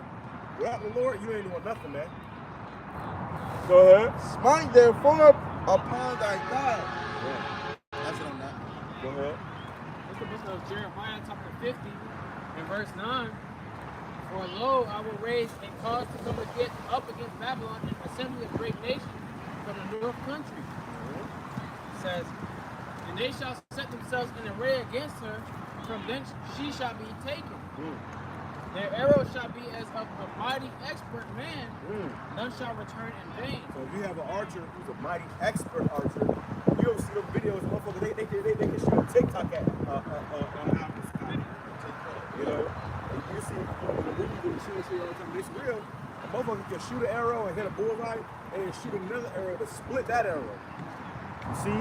That's an expert mighty archer. Mighty archer, you can shoot an arrow far as hell. If I got a bow now, I gotta start using that bad boy. Yeah. Hey, you got archers. You got archers just shooting their arrows and bending it and going against the wind. Oh, yeah, going against the bouncing off the walls, all kind of shit. You know, you ever seen movie One Tip where they can, you know, make the bow go around the corner? Yeah. You know, they can throw arrows, man. That's gonna be it. We gonna put your ass to sleep. Full slavery, I see that gonna be in that war game. Arrow put on his ass. But hey, you know, so the missiles, they're gonna be able to, you know, hit their mark. They're gonna be able to maneuver. You know, they're gonna make turns and shit. And, you know, you ever see the movies and those shows when they show you how they got missiles that can track you? So you running from them, from chasing their ass, it's turning. Yeah, heat seekers run. Yep. Okay. And jumping down the verse. Hey, Esau can do that. He can put a thermal thing on your block, find out where all the bodies at with the heat seekers and send, you know, clapping the whole block up, man. All right, that's what this devil got the power to do. This is why you're gonna need your whole Bashim shot. Without your whole Bashim shot, you're gonna be in trouble. All right. Jumping down to verse 11. It says, because you were glad, because you rejoiced, O ye destroyers of my inheritance, because ye are grown fat as the heifer at grass, and bellow as bulls, your mother shall be sore confounded, she that bare you shall be ashamed. Behold, the hindermost of the nations shall be a wilderness, a dry land in the desert. Because of the wrath of the Lord, Yahweh it shall not be inhabited, but it shall be wholly desolate. America's gonna be wholly desolate, man. This place is gonna be through. It ain't gonna be nothing else here, man. All right. Lord, this place is going to be done. All right? Go ahead. It says, but it shall be wholly desolate. Everyone that goeth by Babylon shall be astonished and hiss at all her plagues. Damn. They're going to come about on their boats and they're going to see this place just black. Black and smoke will be going up. Bellows of smoke will be going up. This place is going to be destroyed, bro. They're going to be... Woo! You see that, man? It's gonna be, look how great America was, man. You know? Somebody on the this fall, I call and bust their ass, and make you like, yeah, natural reaction. It's not even see that way, but you do that. Babylon, like, very fall. Put yourselves in array against Babylon round about. All you that bend the bow, shoot at her, spare no arrows. And the bow is the nuclear silos. The arrows are the missiles. It says spare no arrows. So they ain't gonna leave one arrow behind. They ain't gonna save 10 or 5 for safekeeping. So every single missile is gonna get shot off. Every single missile is gonna get used. This is gonna be the end of, you know, I showed you that movie, as I told you, the movie X-Men Apocalypse character, he shot off all the nukes, but he sent them off into space. But them nukes he shot off, they gonna hit their targets, man. But he said no more superpowers. He pretty much disarmed all the other nations by getting rid of all their nukes, all their missiles. They shot them off into space, but really they're gonna be shut off. Everyone's gonna get shut off and they're gonna hit America. That's the reality. That's what Barbara not gonna tell you. Okay? Go ahead. It says, for she hath sinned against the Lord, shout against her round about. She hath given her hand, her foundations are fallen. Right, America has sinned against the Lord, man. You know? And now the foundations of America has fallen. America is looking weak now, man. America is looking feeble. So we're in a time where the Lord's gonna start executing judgment upon this place, man. Like it's called the virgin daughter of Babylon. It's been so long it hasn't been touched, but now it's about to get touched, you know? Great, gang great, man. Go ahead. It says, her foundations are fallen, her walls are thrown down. For it is the vengeance of the Lord, Yahweh Shai. Take vengeance upon her as she have done unto her. As America has done, when America dropped Hiroshima and Nagasaki, you know, they blew up Hiroshima and Nagasaki, hey, they still want vengeance for that, man. They're gonna take vengeance upon America, so they see, they might not even, you know, really want to hit America. They really don't see these other shit in America. They're gonna say, oh yeah, this is our time. They're gonna shoot their new stuff too. You know? And even America's affiliates. Not affiliates, allies. They're gonna see that's an opportunity to get America, huh? You know? They say, okay, this is our time to put it on the card. They really allied with America because they fear America. Right. Not because they're good friends. But they hate America. Right. They ally with America, so America, you know, won't fuck them over. But they fucking you over anyways. But at the same time, they really hate America. So that's what you hear about these other nations that was allies of America and the UN are joining up with the BRICS. Turkey about to join. Turkey is you know, about to join us to the BRICS, man. So all of America's allies are going to turn against America. I mean, especially for the sake of that missiles and lives were lost with that, with Hiroshima and Nagasaki.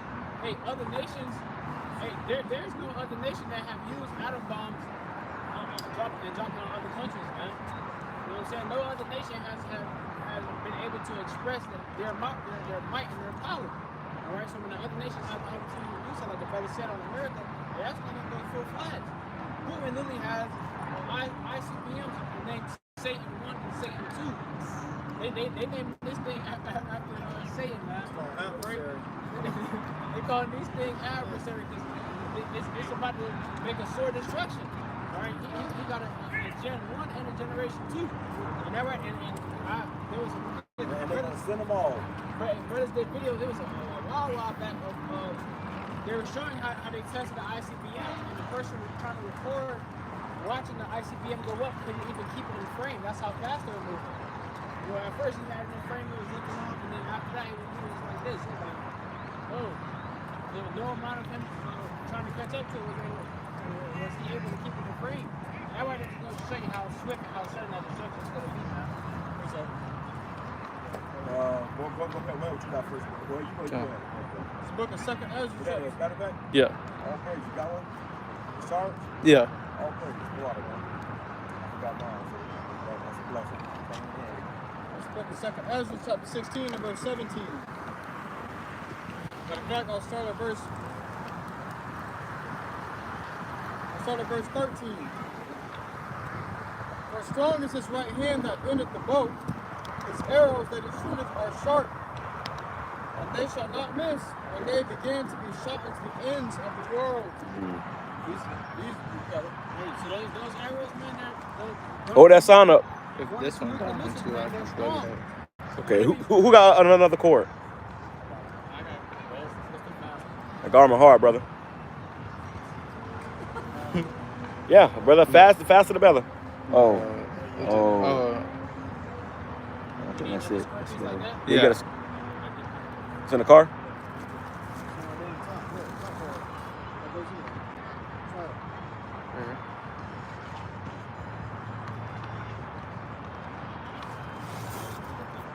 No, don't go in there. That's for Android. Nah. Go ahead and grab it.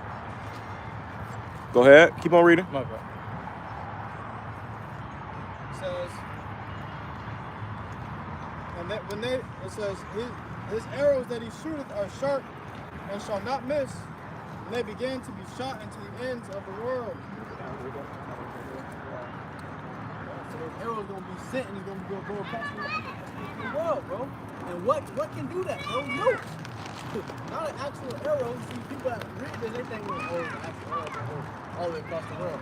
No, bro, these arrows that's going to send over here, it's going to be nukes, man. They're going to go all the way across the world, all right, from all these different other nations, and they ain't going to hit America, Babylon, bro. Right, because they're showing you how they kind of look like arrows.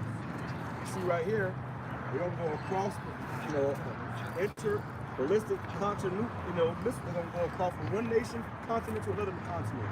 And it's going to strike, man, You know, if you ever see somebody shoot an arrow, when they shoot it far, they got to shoot it up. Yeah. They don't shoot straight after, they shoot it up because the arrow comes down. As it comes down on you, it got to go down. So when they shoot the far distance, they shoot up and the arrow goes up and it comes back down and land on you like that. You know? These arrows are more precision than any other arrow, bro. You know, these nukes are more precision than any other nukes or missiles, bro. Because Lord's got these nukes. And Lord is literally guiding these nukes straight over here to America, bro. So they're not gonna, fall off course. Right. They're coming straight for his target, bro. You know? Water. Behold, the plagues are sent and shall not return again until they come upon the earth. So when those missiles go out, when those silos, they can't return, they can't rewind it, send them back. No, once they up, it's over, baby. Once they leave that silos, that's it. They cannot go back. All right, they can't go back into the silos until they, hit their targets. And, that's it, man. So once those missiles get shut off, if one missile gets shut off, all the nations are going to shut off their missiles. Because they understand that once a nuke is in the air, it ain't coming back. It's going to hit its target. So they figure, I got to empty out my, if everybody got a gun, they going to want to shoot their gun off. Because you don't want to die with a loaded gun, man. If they going to empty out their clip, they saying nothing. You going to empty out ours. Right. Yeah, y'all come in something. I had a piece of 22 minutes. It says, the fire is kindled and shall not be put out until it consume the foundation of the earth. So they consume the foundation of the earth. So that fire that's kindled is not going to be put out. It's going to be burning until America's completely consumed, man. All these buildings, all this greenery, all this shit going to burn, man. You got, if you try to burn a green leaf, it won't burn. But that nuclear fire is another level of hot, man. So all this going to get burned up. This place is going to be completely consumed. You just got to pray and hope that you're not going to be consumed with it, man. All right? That's the reality. Man. Like as an arrow which is shot of a mighty archer, returneth not backward, even so the plagues that shall be sent upon earth shall not return again. Right. A mighty archer that shoots an arrow, they don't come back. Now, if you an amateur, and it might come back, it might, go or go in a different direction. It might fall off the bow. But a mighty archer, they know how to shoot that arrow, man. And it's going to hit its target. And that's symbolic for these nukes. They're going to hit their target. Why? I told you earlier, death angels are going to be guarding these missiles, man. This week we had Russia or North Korea that's sending thousands, like 12,000 troops over there to Ukraine to help the Russians, man. So this war is escalating, and the ground fighting has already begun. You can go on, the internet and find videos of cam-bot footage of soldiers on the battlefield. They in the trenches. I saw a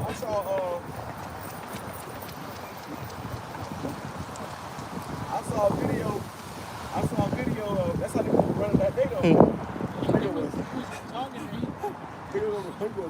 hawking it just to go nowhere. But when that destruction comes, you're going to see, grandmas running full speed, blowing your ass, let's go that.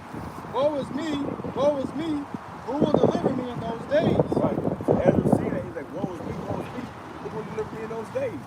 We know the Lord going to deliver us, but you're going to need the Lord to deliver you, man. If you don't have the Lord, you're not getting delivered. Okay? You're not getting I'm delivered. You ain't going to be delivered, man. You're going to be destroyed. Okay? You're going to be destroyed.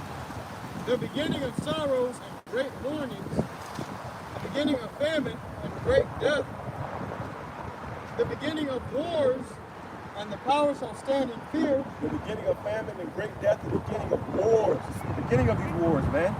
All right? Go ahead. The beginning of evils, what shall I do when these evils shall come? These evils shall come, which evils goes into bad times. What shall I do when these bad times shall come?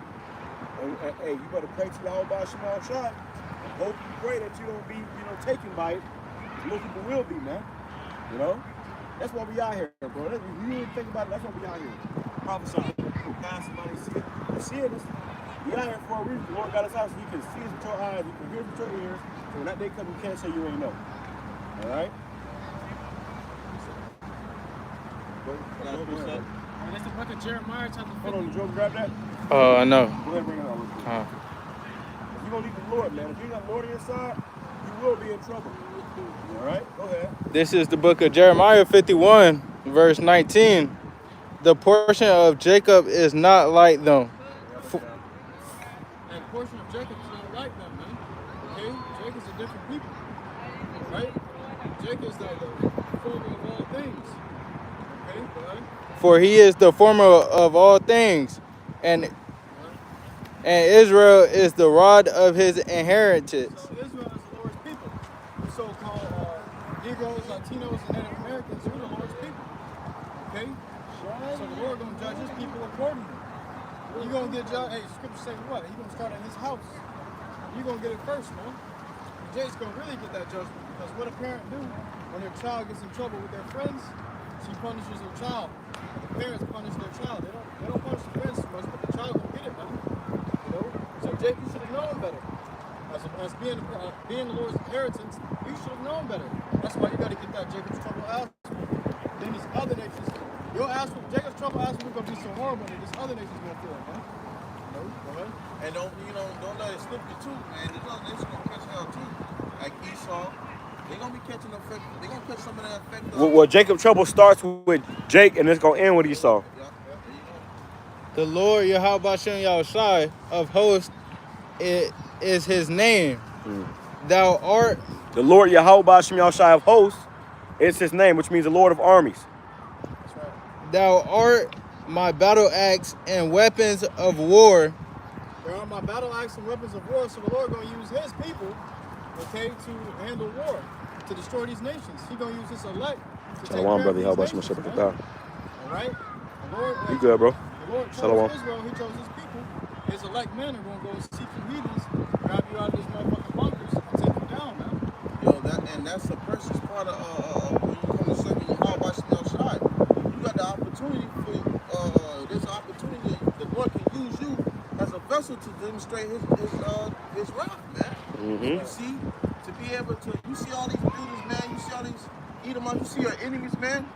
At any point, the Lord can use you as an instrument, to be a weapon to destroy, man.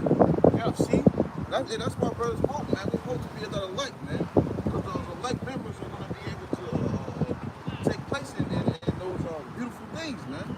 For lack of better words. And for that cause, the Lord built up Esau Edom, so he can show his wrath through Esau Edom against his own people. And show his power through his people. And his power, that's right. So when the Lord uses his people to come against these devils, these Edomites, because they ain't got nothing, man. We ain't got no armies, we ain't got no weapon storages, okay, we got no military, none of that, man. Okay? So how is the Lord going to deliver us from these powerful heathens, these powerful other nations, these Edomites? Okay, with spiritual power, man. We're going to need the spiritual power to overcome our enemies.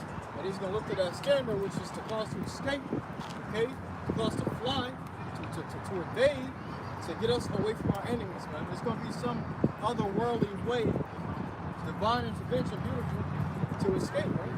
That's right. And knowing that, man, as we know, the scripture says that, Jacob, we like a worm, man. We like into a worm. We're defenseless. Mm-hmm. We can't really defend ourselves in the backyard of Esau's Edom's kingdom, man. We have to really, truly, and wholeheartedly trust in Yahweh Shem Shai. But see, even though it looks like we have the L, we really got the W, man. Because we have the power, we have the actual power, man. Yahweh Shem Shai. Okay, the creator of the universe, man. The Lord can tap in and intervene at any point. We did it back then for our forefathers, okay, for those that seek and trust in him then. How much more than these times now, man? Right.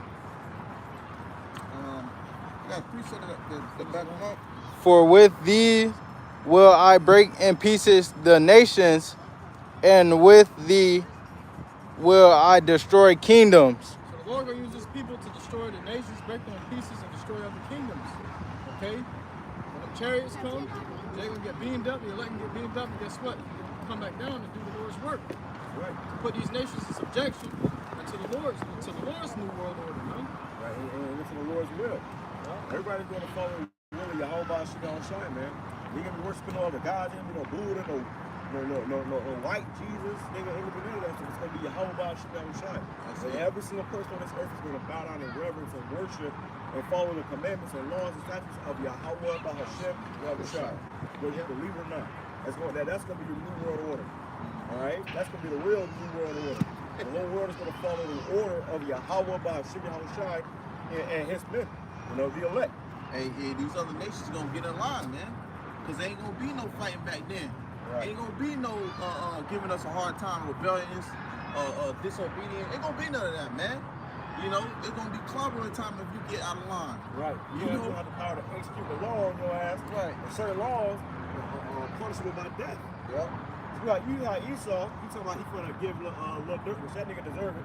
He's going to give him the death penalty, because he got the power to give the nigga the death penalty. Or we going to have the power to give your ass the death penalty. And you ain't going to have to wait 20, 30 years. We're going to hit your ass on the spot. That's a death penalty, man, on the spot. I got a piece of back to Brother Joe. Go ahead. This is Jeremiah. It's going to be clobbering time. You heard it, brother. It's going to be clobbering time. That's why the scripture says, how it goes. You shall root over the hot with a rod of iron, man. We're gonna be kings. We're gonna have scepters.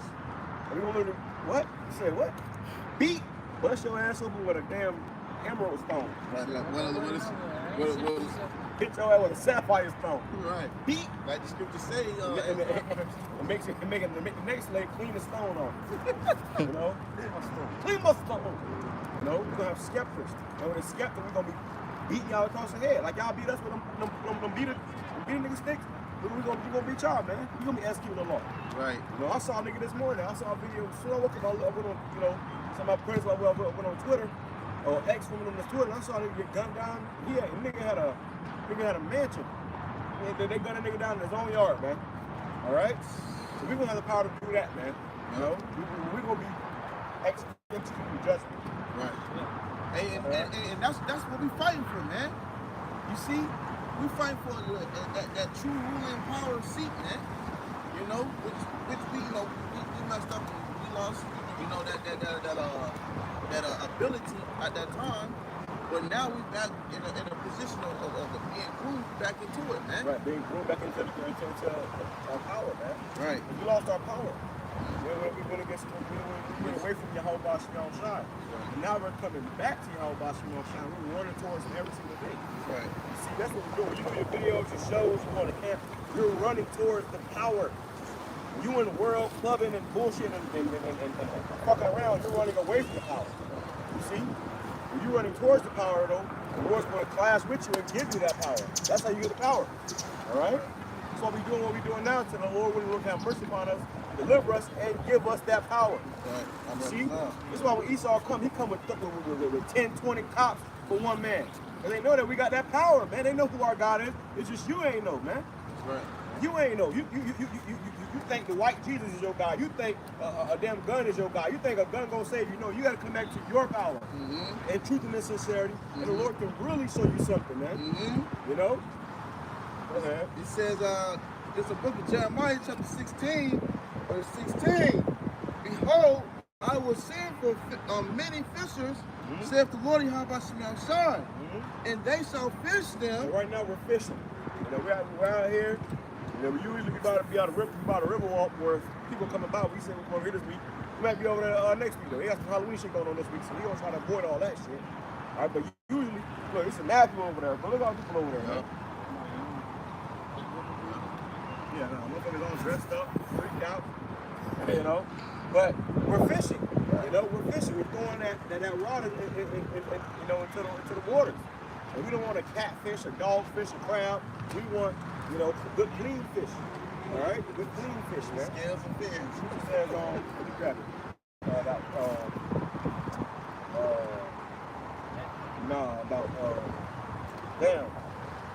Those meet for repentance.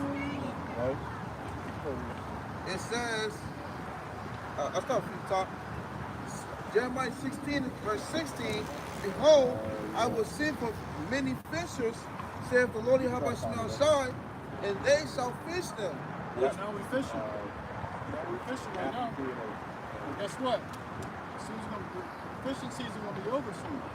There's always a season of fishing, a season of plant. The scripture was brought out. It's a time for everything under the sun, man. Right. So right now is the time for fishing. I mean, right now it's time for you to be caught and become a fisher. Right. You know, Yahweh Shai came up to his disciples. He said, what? I'll make you fishers of men. So now you gotta fish men. Okay? But that time is coming to an end. Right? Right, which the men we're fishing for are the elect. Right. You know, fruits, meat for repentance. Not just any nigga coming around, walking up and down the street with a damn black and all in his hair and a blood in his mouth. But we're looking for the elect, man. All right, those that may teach others also. Go ahead.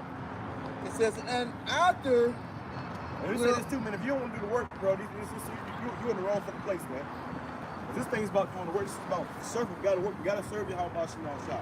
That's why it says those that may teach others also. So the Lord didn't give you this knowledge for you to sit on your ass and eat Cheetos. It's for you to go out there and push the word. So we need more daily edification, man. That's what the Lord is looking for.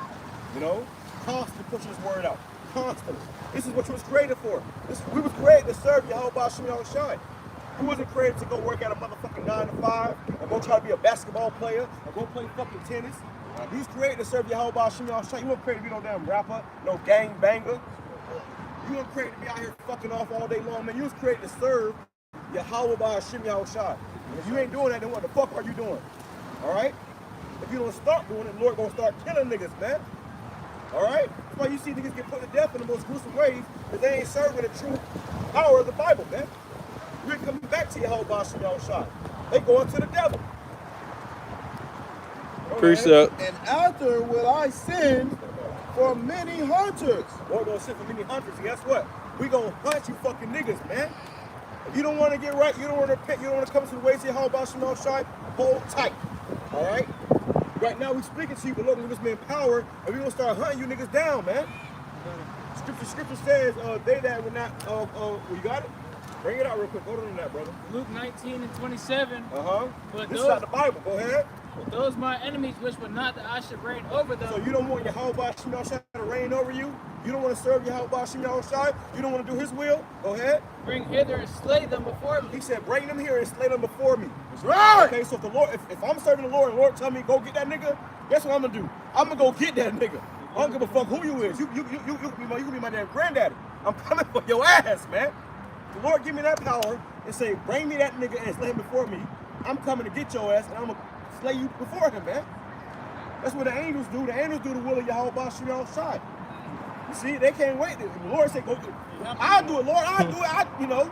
That's us. That's us. The Lord said, hey, the Lord, He says, who shall stand up against the evildoers? And niggas don't want to stand up against for the Lord. We gonna stand up for the Lord, man. You see? That's why we out here. We ain't out here barbecuing, picnicking, hanging around. We out here serving Yahweh Shema Shah. When that time comes, He's looking for men. All right, the Lord is looking for men. Who gonna stand up for Him? Bring that back. It says Luke 19 and 27. But those mine enemies. Because you're enemies of Yahweh Shema Shah. If you still worship white Jesus, you are an antichrist. You're not coming in the image of the true Messiah. You're not coming to the Yahweh Shai. You are an anti-Messiah, man. You are a fucking non-factor in this whole thing, man. You ain't worshiping the God of the Bible. You see? So if you don't want to serve Yahweh Shema Shai, you are an enemy unto Yahweh Shema Shai.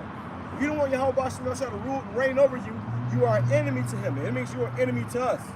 All right? Go ahead. That's why when a nigga fall the fuck out, we want nothing to do with your ass, man. You can't come around us no more. Why? Because you a fucking bug out, man. The Lord showed that you was not worthy. All right? You don't come this thing on fire and stay on fire, that means you are not worthy. He said, he that takes his hand off the plow is not fit for the kingdom of heaven. You wasn't fit for this, man. Everybody can't do what we're doing up here. And what the men all over the world is doing through the spirit of Yahweh Shema Shah. You can't, everybody can't do that. It takes a certain special spirit that was predestined from the beginning of time. Lord, when we be those men. Go ahead. It says, but those my enemies which would not that I should reign over them, bring hither and slay them before me. Bring them here and slay them before me. Lord, want to see that. Look, that's so you the Lord want to see blood, man. The Lord is a man of war. All this bitch ass Jesus y'all be praying up there, would that be sitting up there with panties on? That wasn't the Lord, man.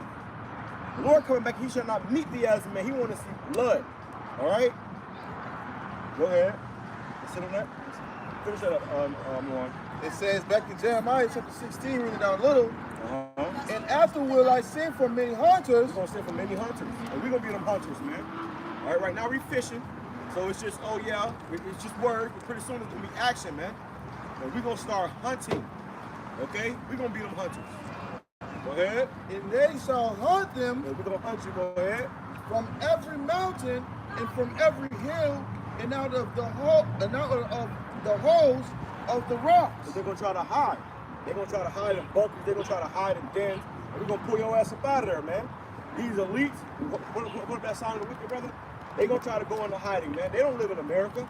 They somewhere in Switzerland and fucking right 3 feet from their damn bunkers, man. They gonna try to go into hiding. And we're gonna come in there and pull your ass out of them bunkers, punch you in the eye.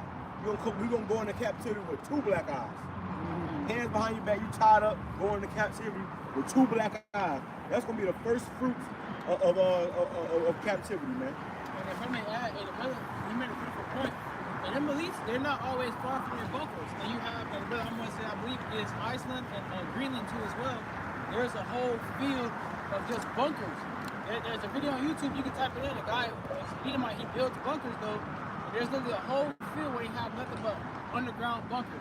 You know, all you have is the top of the bunker, and then after that, I believe it's like elevators or floors that take you down however many feet below the ground.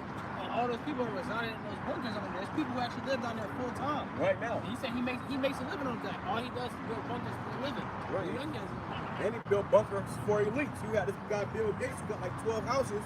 They said he had a bunker built at every house. Oreo has a bunker. Oreo. Oh yeah, Oreo. Yeah, I did the video. Yeah. Oreo They got a bunker to preserve their cookies. They preserve the poison. cookies, but not you niggas. Hey, you got this nigga Rick Ross said he got a bunker down here in Tampa somewhere.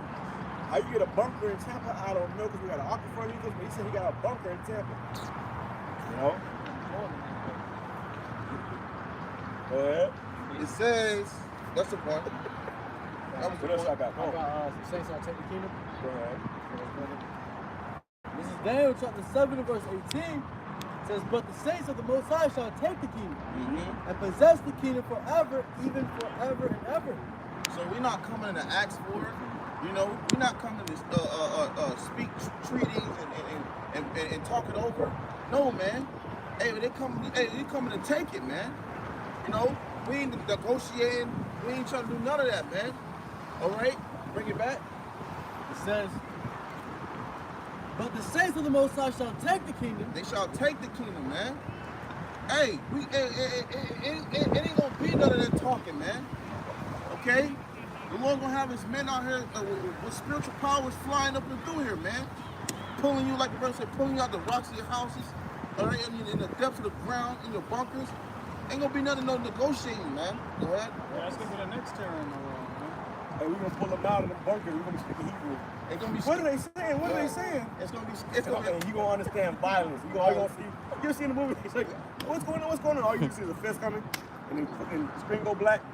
You wake up in a fucking pit. And you said it though, man. Because that's how they came against us. We didn't understand what they were saying when they came from us. Right. That was gonna come back to ground full circle. You know? Speaking Hebrew. What's that movie called? The language, they call it the language of the slaves.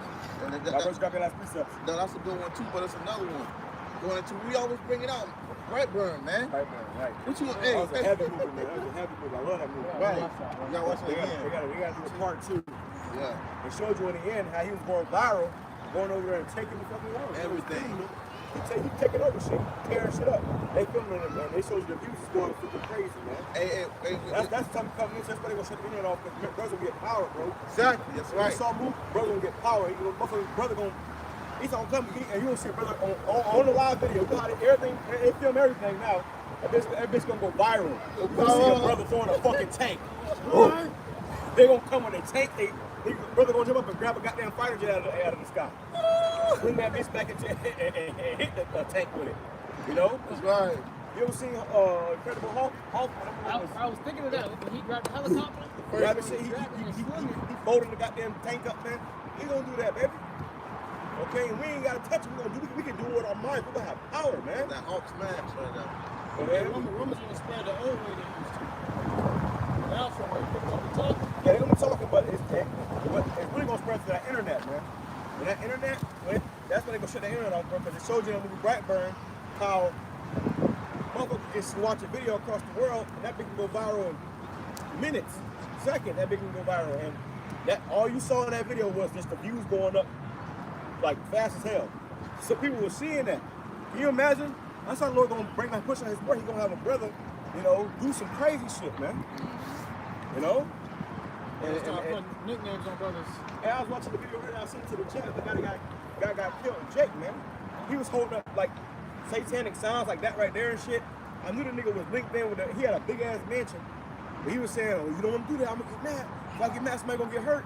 The nigga thought he had the power, man. And he tried to get on the left hand side. We got the power on the right hand side, man. All right? All right. It says, and possess the kingdom. And they was tasing that nigga. He was, the taser wasn't phasing him.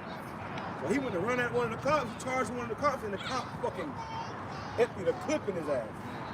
That nigga died, you know, because he didn't have the true power. And the cop started crying, I didn't want to do that. I didn't want to do that. And he really didn't want to do it. Yeah, he was scared. And that nigga was big. That nigga went rushing him. He said, but you could tell the cops were scared, man. You know, and they tasing him, and he didn't go down. They started tasing him. 3 cops in angles tasing this man, and he's still. So what happened? We went to run at him, and he got him down, man. But what happens when they go to shoot their bullets, and their bullets not going to affect us anymore? That's the time we're coming into where they going to be shooting their bullets, and the bullets going to be ricocheting off of brothers. And that's when they're going to know who the true man of the Lord is, man. It ain't no goddamn white man either, man. Go ahead. It says, and possess the kingdom forever, even forever and ever. No, we're gonna possess the kingdom, man. All right, it's gonna be a new rulership on the face of the earth, and we're gonna possess it forever and ever, man. For eternity. And we gonna be that new ruling power, man. There will be no more asking Esau for a raise and asking for a loan. We're gonna be taking, man. Saints for the Most High shall take the kingdom. Whatever we want is gonna be ours, man. That's right. All right, including Esau and all these other nations. You're gonna be ours. We're gonna literally possess you, and you're gonna work for us every single day, except for the Sabbath and on the high holy days, man. But you're gonna be our personal servants, man. Slaves. Yeah, that's right. And the Lord's gonna set us up, bro. You know, like how you said, yo, all these devils up upon us. He's gonna set us up upon them, bro. Right. You know, because he's gonna, you know, Lord is the one that, you know, put you know, a certain nation in that seat, bro. The Lord's gonna put his men, you know, and his people back in that position, bro. Right. All right, and guess what? Ain't nobody gonna be able to take that back because the Lord gonna have it where nobody gonna be able to take it back. You know, that's gonna be forever. Oh, they got a beautiful precept. I got a precept right quick to back up the scripture. It says Psalms 137.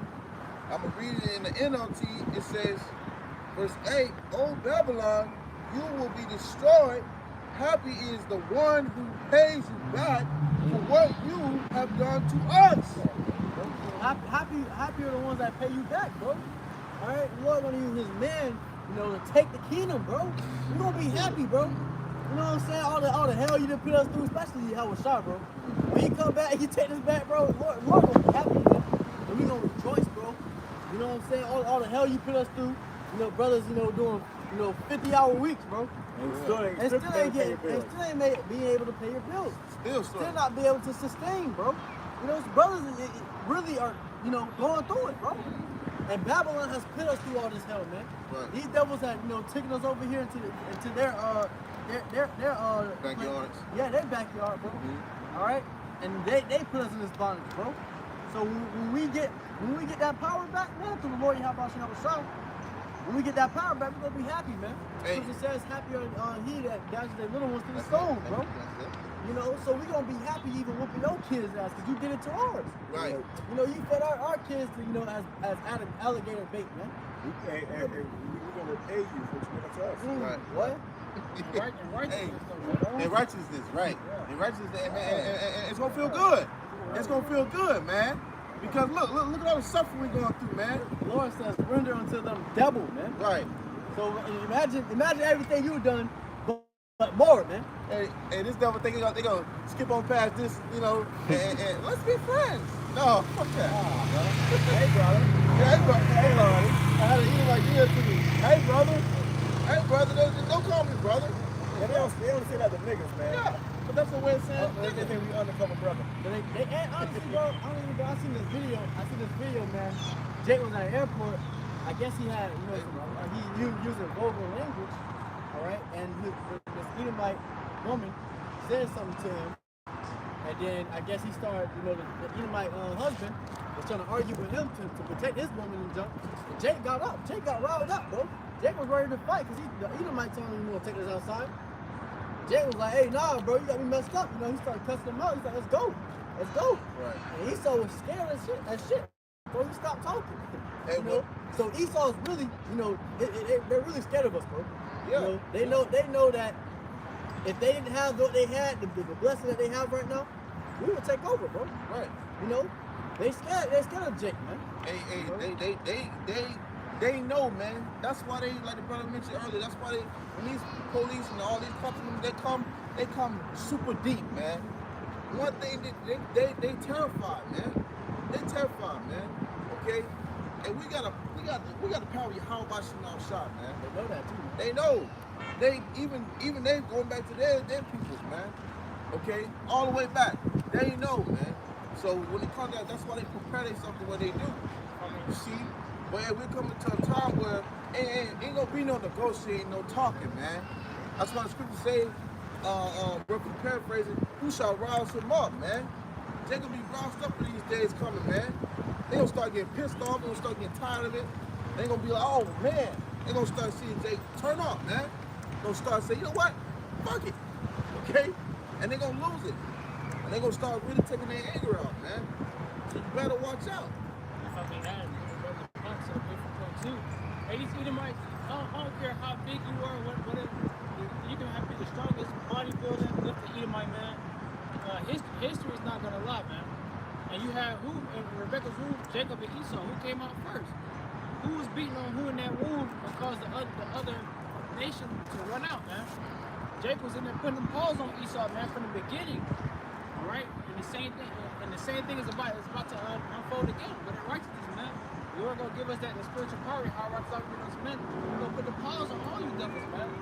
And from that, y'all devils gonna be serving us for 1,000 years of hardcore carnage that put all the Edomite race to death, man. The spirit probably how much you have a shot, So history cannot lie. All right, these Edomite devils are really scared of us, man. You see that now? Jake get pulled over for a tail light. Next you know, one cop pull you over, and then 10 minutes is 5 more cops there. No. And they all come like this. They all come the same, hands on their gun. What do we have here? You know what I'm saying? I gotta I'm bringing it back into Psalms chapter 137, verse 8. It says, "O Babylon, you will be destroyed. Happy is the one who pays you back for what you have done to us." And these devils have done all kinds of sick stuff to us, messed up stuff to us, man. The scripture say you touched the apple of the eye of Yahweh Bashim Shah, man. You touched the apple of his eye. Okay, Israel, man. So Hey, I was just reading that sign over there, and this is actually a historical spot. They said this was where all the football games and soccer games and baseball games was played back in the day before they made the stadium. So we are prophesying, man. Right. And that's good. You said it because you got some history to this land. Right. I'm pretty sure it goes back there. It goes back before that. It goes deeper than that. Right. But I got a precept to finish up with that one.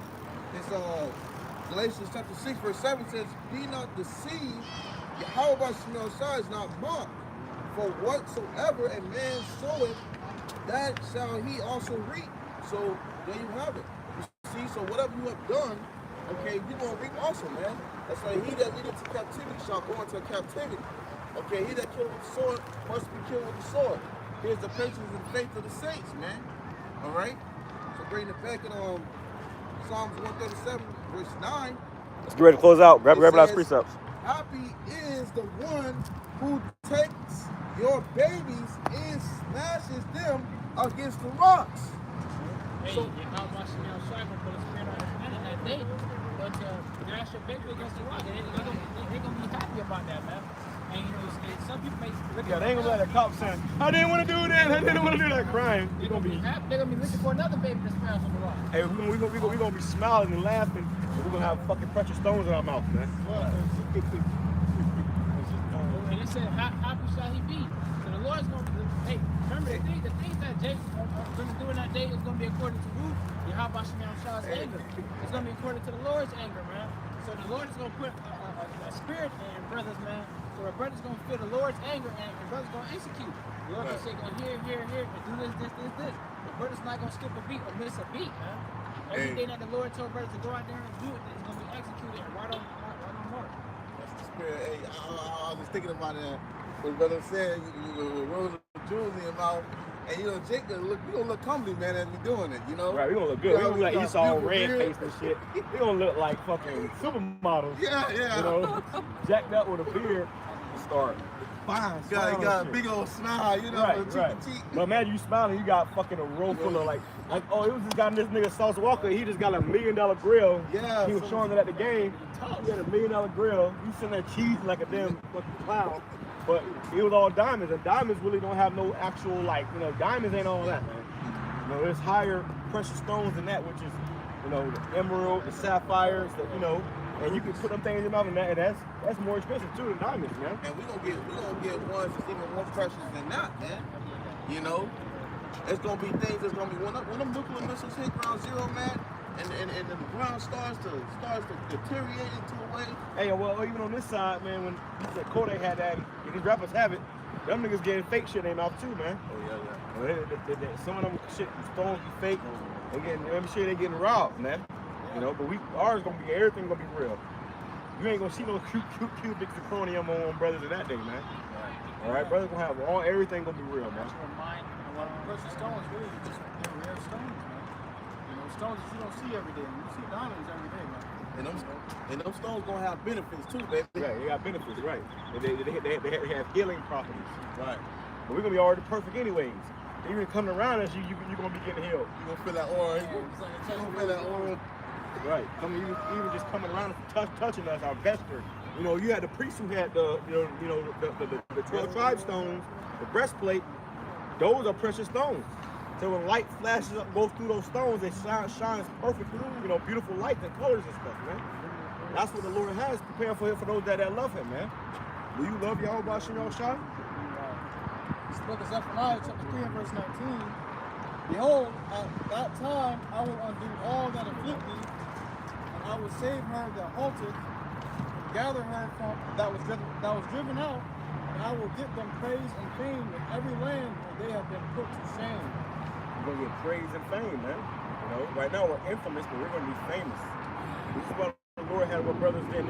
This is why brothers had it when the Lord had it with brothers didn't go into that ministry. That we be famous on this side because we gonna get true fame, man. And we doing the most instead of doing Satan's work to get these crumbs these damn sellouts get. We're gonna get true fame and glory and honor from doing the work of Yahweh Shem Shai. You see them all get exposed now. Right.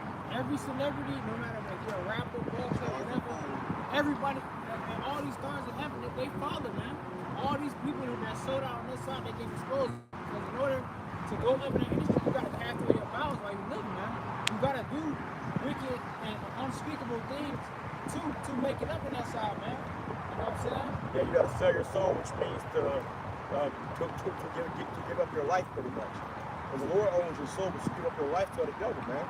People actually sell their lives away to Satan. And that's why they do what they do. They gotta work for Satan. That's why you got, goddamn, the different thing too. But like you got all these, major, even the old celebrities, they still gotta put out music. They still gotta continue to, I remember the video with Bob Dillinger. He said that he gotta continue to make that, continue to do his role, play his role in that pact that he made with, the chief of chiefs. He said, which is talking about Satan, man.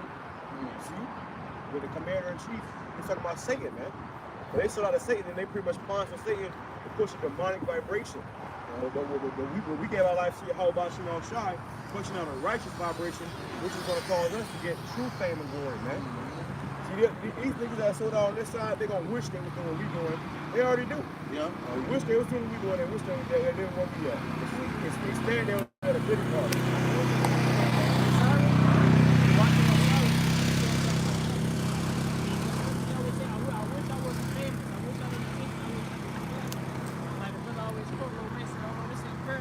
Grass ain't green like the sun, man. Grass is actually Yeah, if the grass is greener, it's because it's fake. You know what I'm saying? That way they shows you. And I believe even with this situation with Lil Durk and all these other rappers, I remember a video, it was out a while ago, but now I'm just starting to think about it because of what's going on. He was in the studio and the lights were all red. But it's like he was taking a whole bunch of drugs and he was in the corner, just like bobbing his head in the corner. And then that's when he came back and went to rap on the mic and made a hit song. He said, so when you in that lifestyle, man, you gotta go and summon up demons, you gotta talk to these demons in chorus. And those demons are the ones that's on the mic. Same thing with Beyonce. She said that when she on the stage, that's not Beyonce, that's Sasha Fierce. Yeah, those demons take over. That's same thing with these actors. We got something called method acting. So they get a role and they want to do that role right. They may summon the spirit of that role, which is just a demon. And they go in there and play that role to the fucking T. Like the Joker, Heath Ledger. They said on the set, this nigga was the Joker on and off screen. They had lunch break, he over there. They said he in the corner, you know, acting like the Joker and shit. The nigga, he didn't come out of character. Why? Because he sold his soul to that spirit to fucking play that role. And he was the best Joker. But you know, you had one of those guys that played the Joker in the past. I forgot his name. He told him, he said, "You play this role, it's gonna kill you." A lot of guys, we can go back. A lot of guys who played the Joker, they end up dying because they set up. They pretty much you are playing a demon. You know, the Joker is a demon, bro. Yeah, the Joker is an actor. You know, I've seen that shit. If you look at spirits, one of them spirits, they resemble the Joker. You know, spirits, they resemble fucking Spider-Man. That's how you know, that's where they get them ideas from. You know? And you know, they put all this, you know, Spider-Man shit and all these, you know, these characters all over the TV for your kids to play with and worship. You had whole kids, their whole room with Spider-Man. I'll tell you the truth, bro. When I was a kid and I saw Spider-Man, my auntie brought me the movie Spider-Man. I watched that shit, bro. Right after that movie, I thought I was Spider-Man. I'm in that bitch.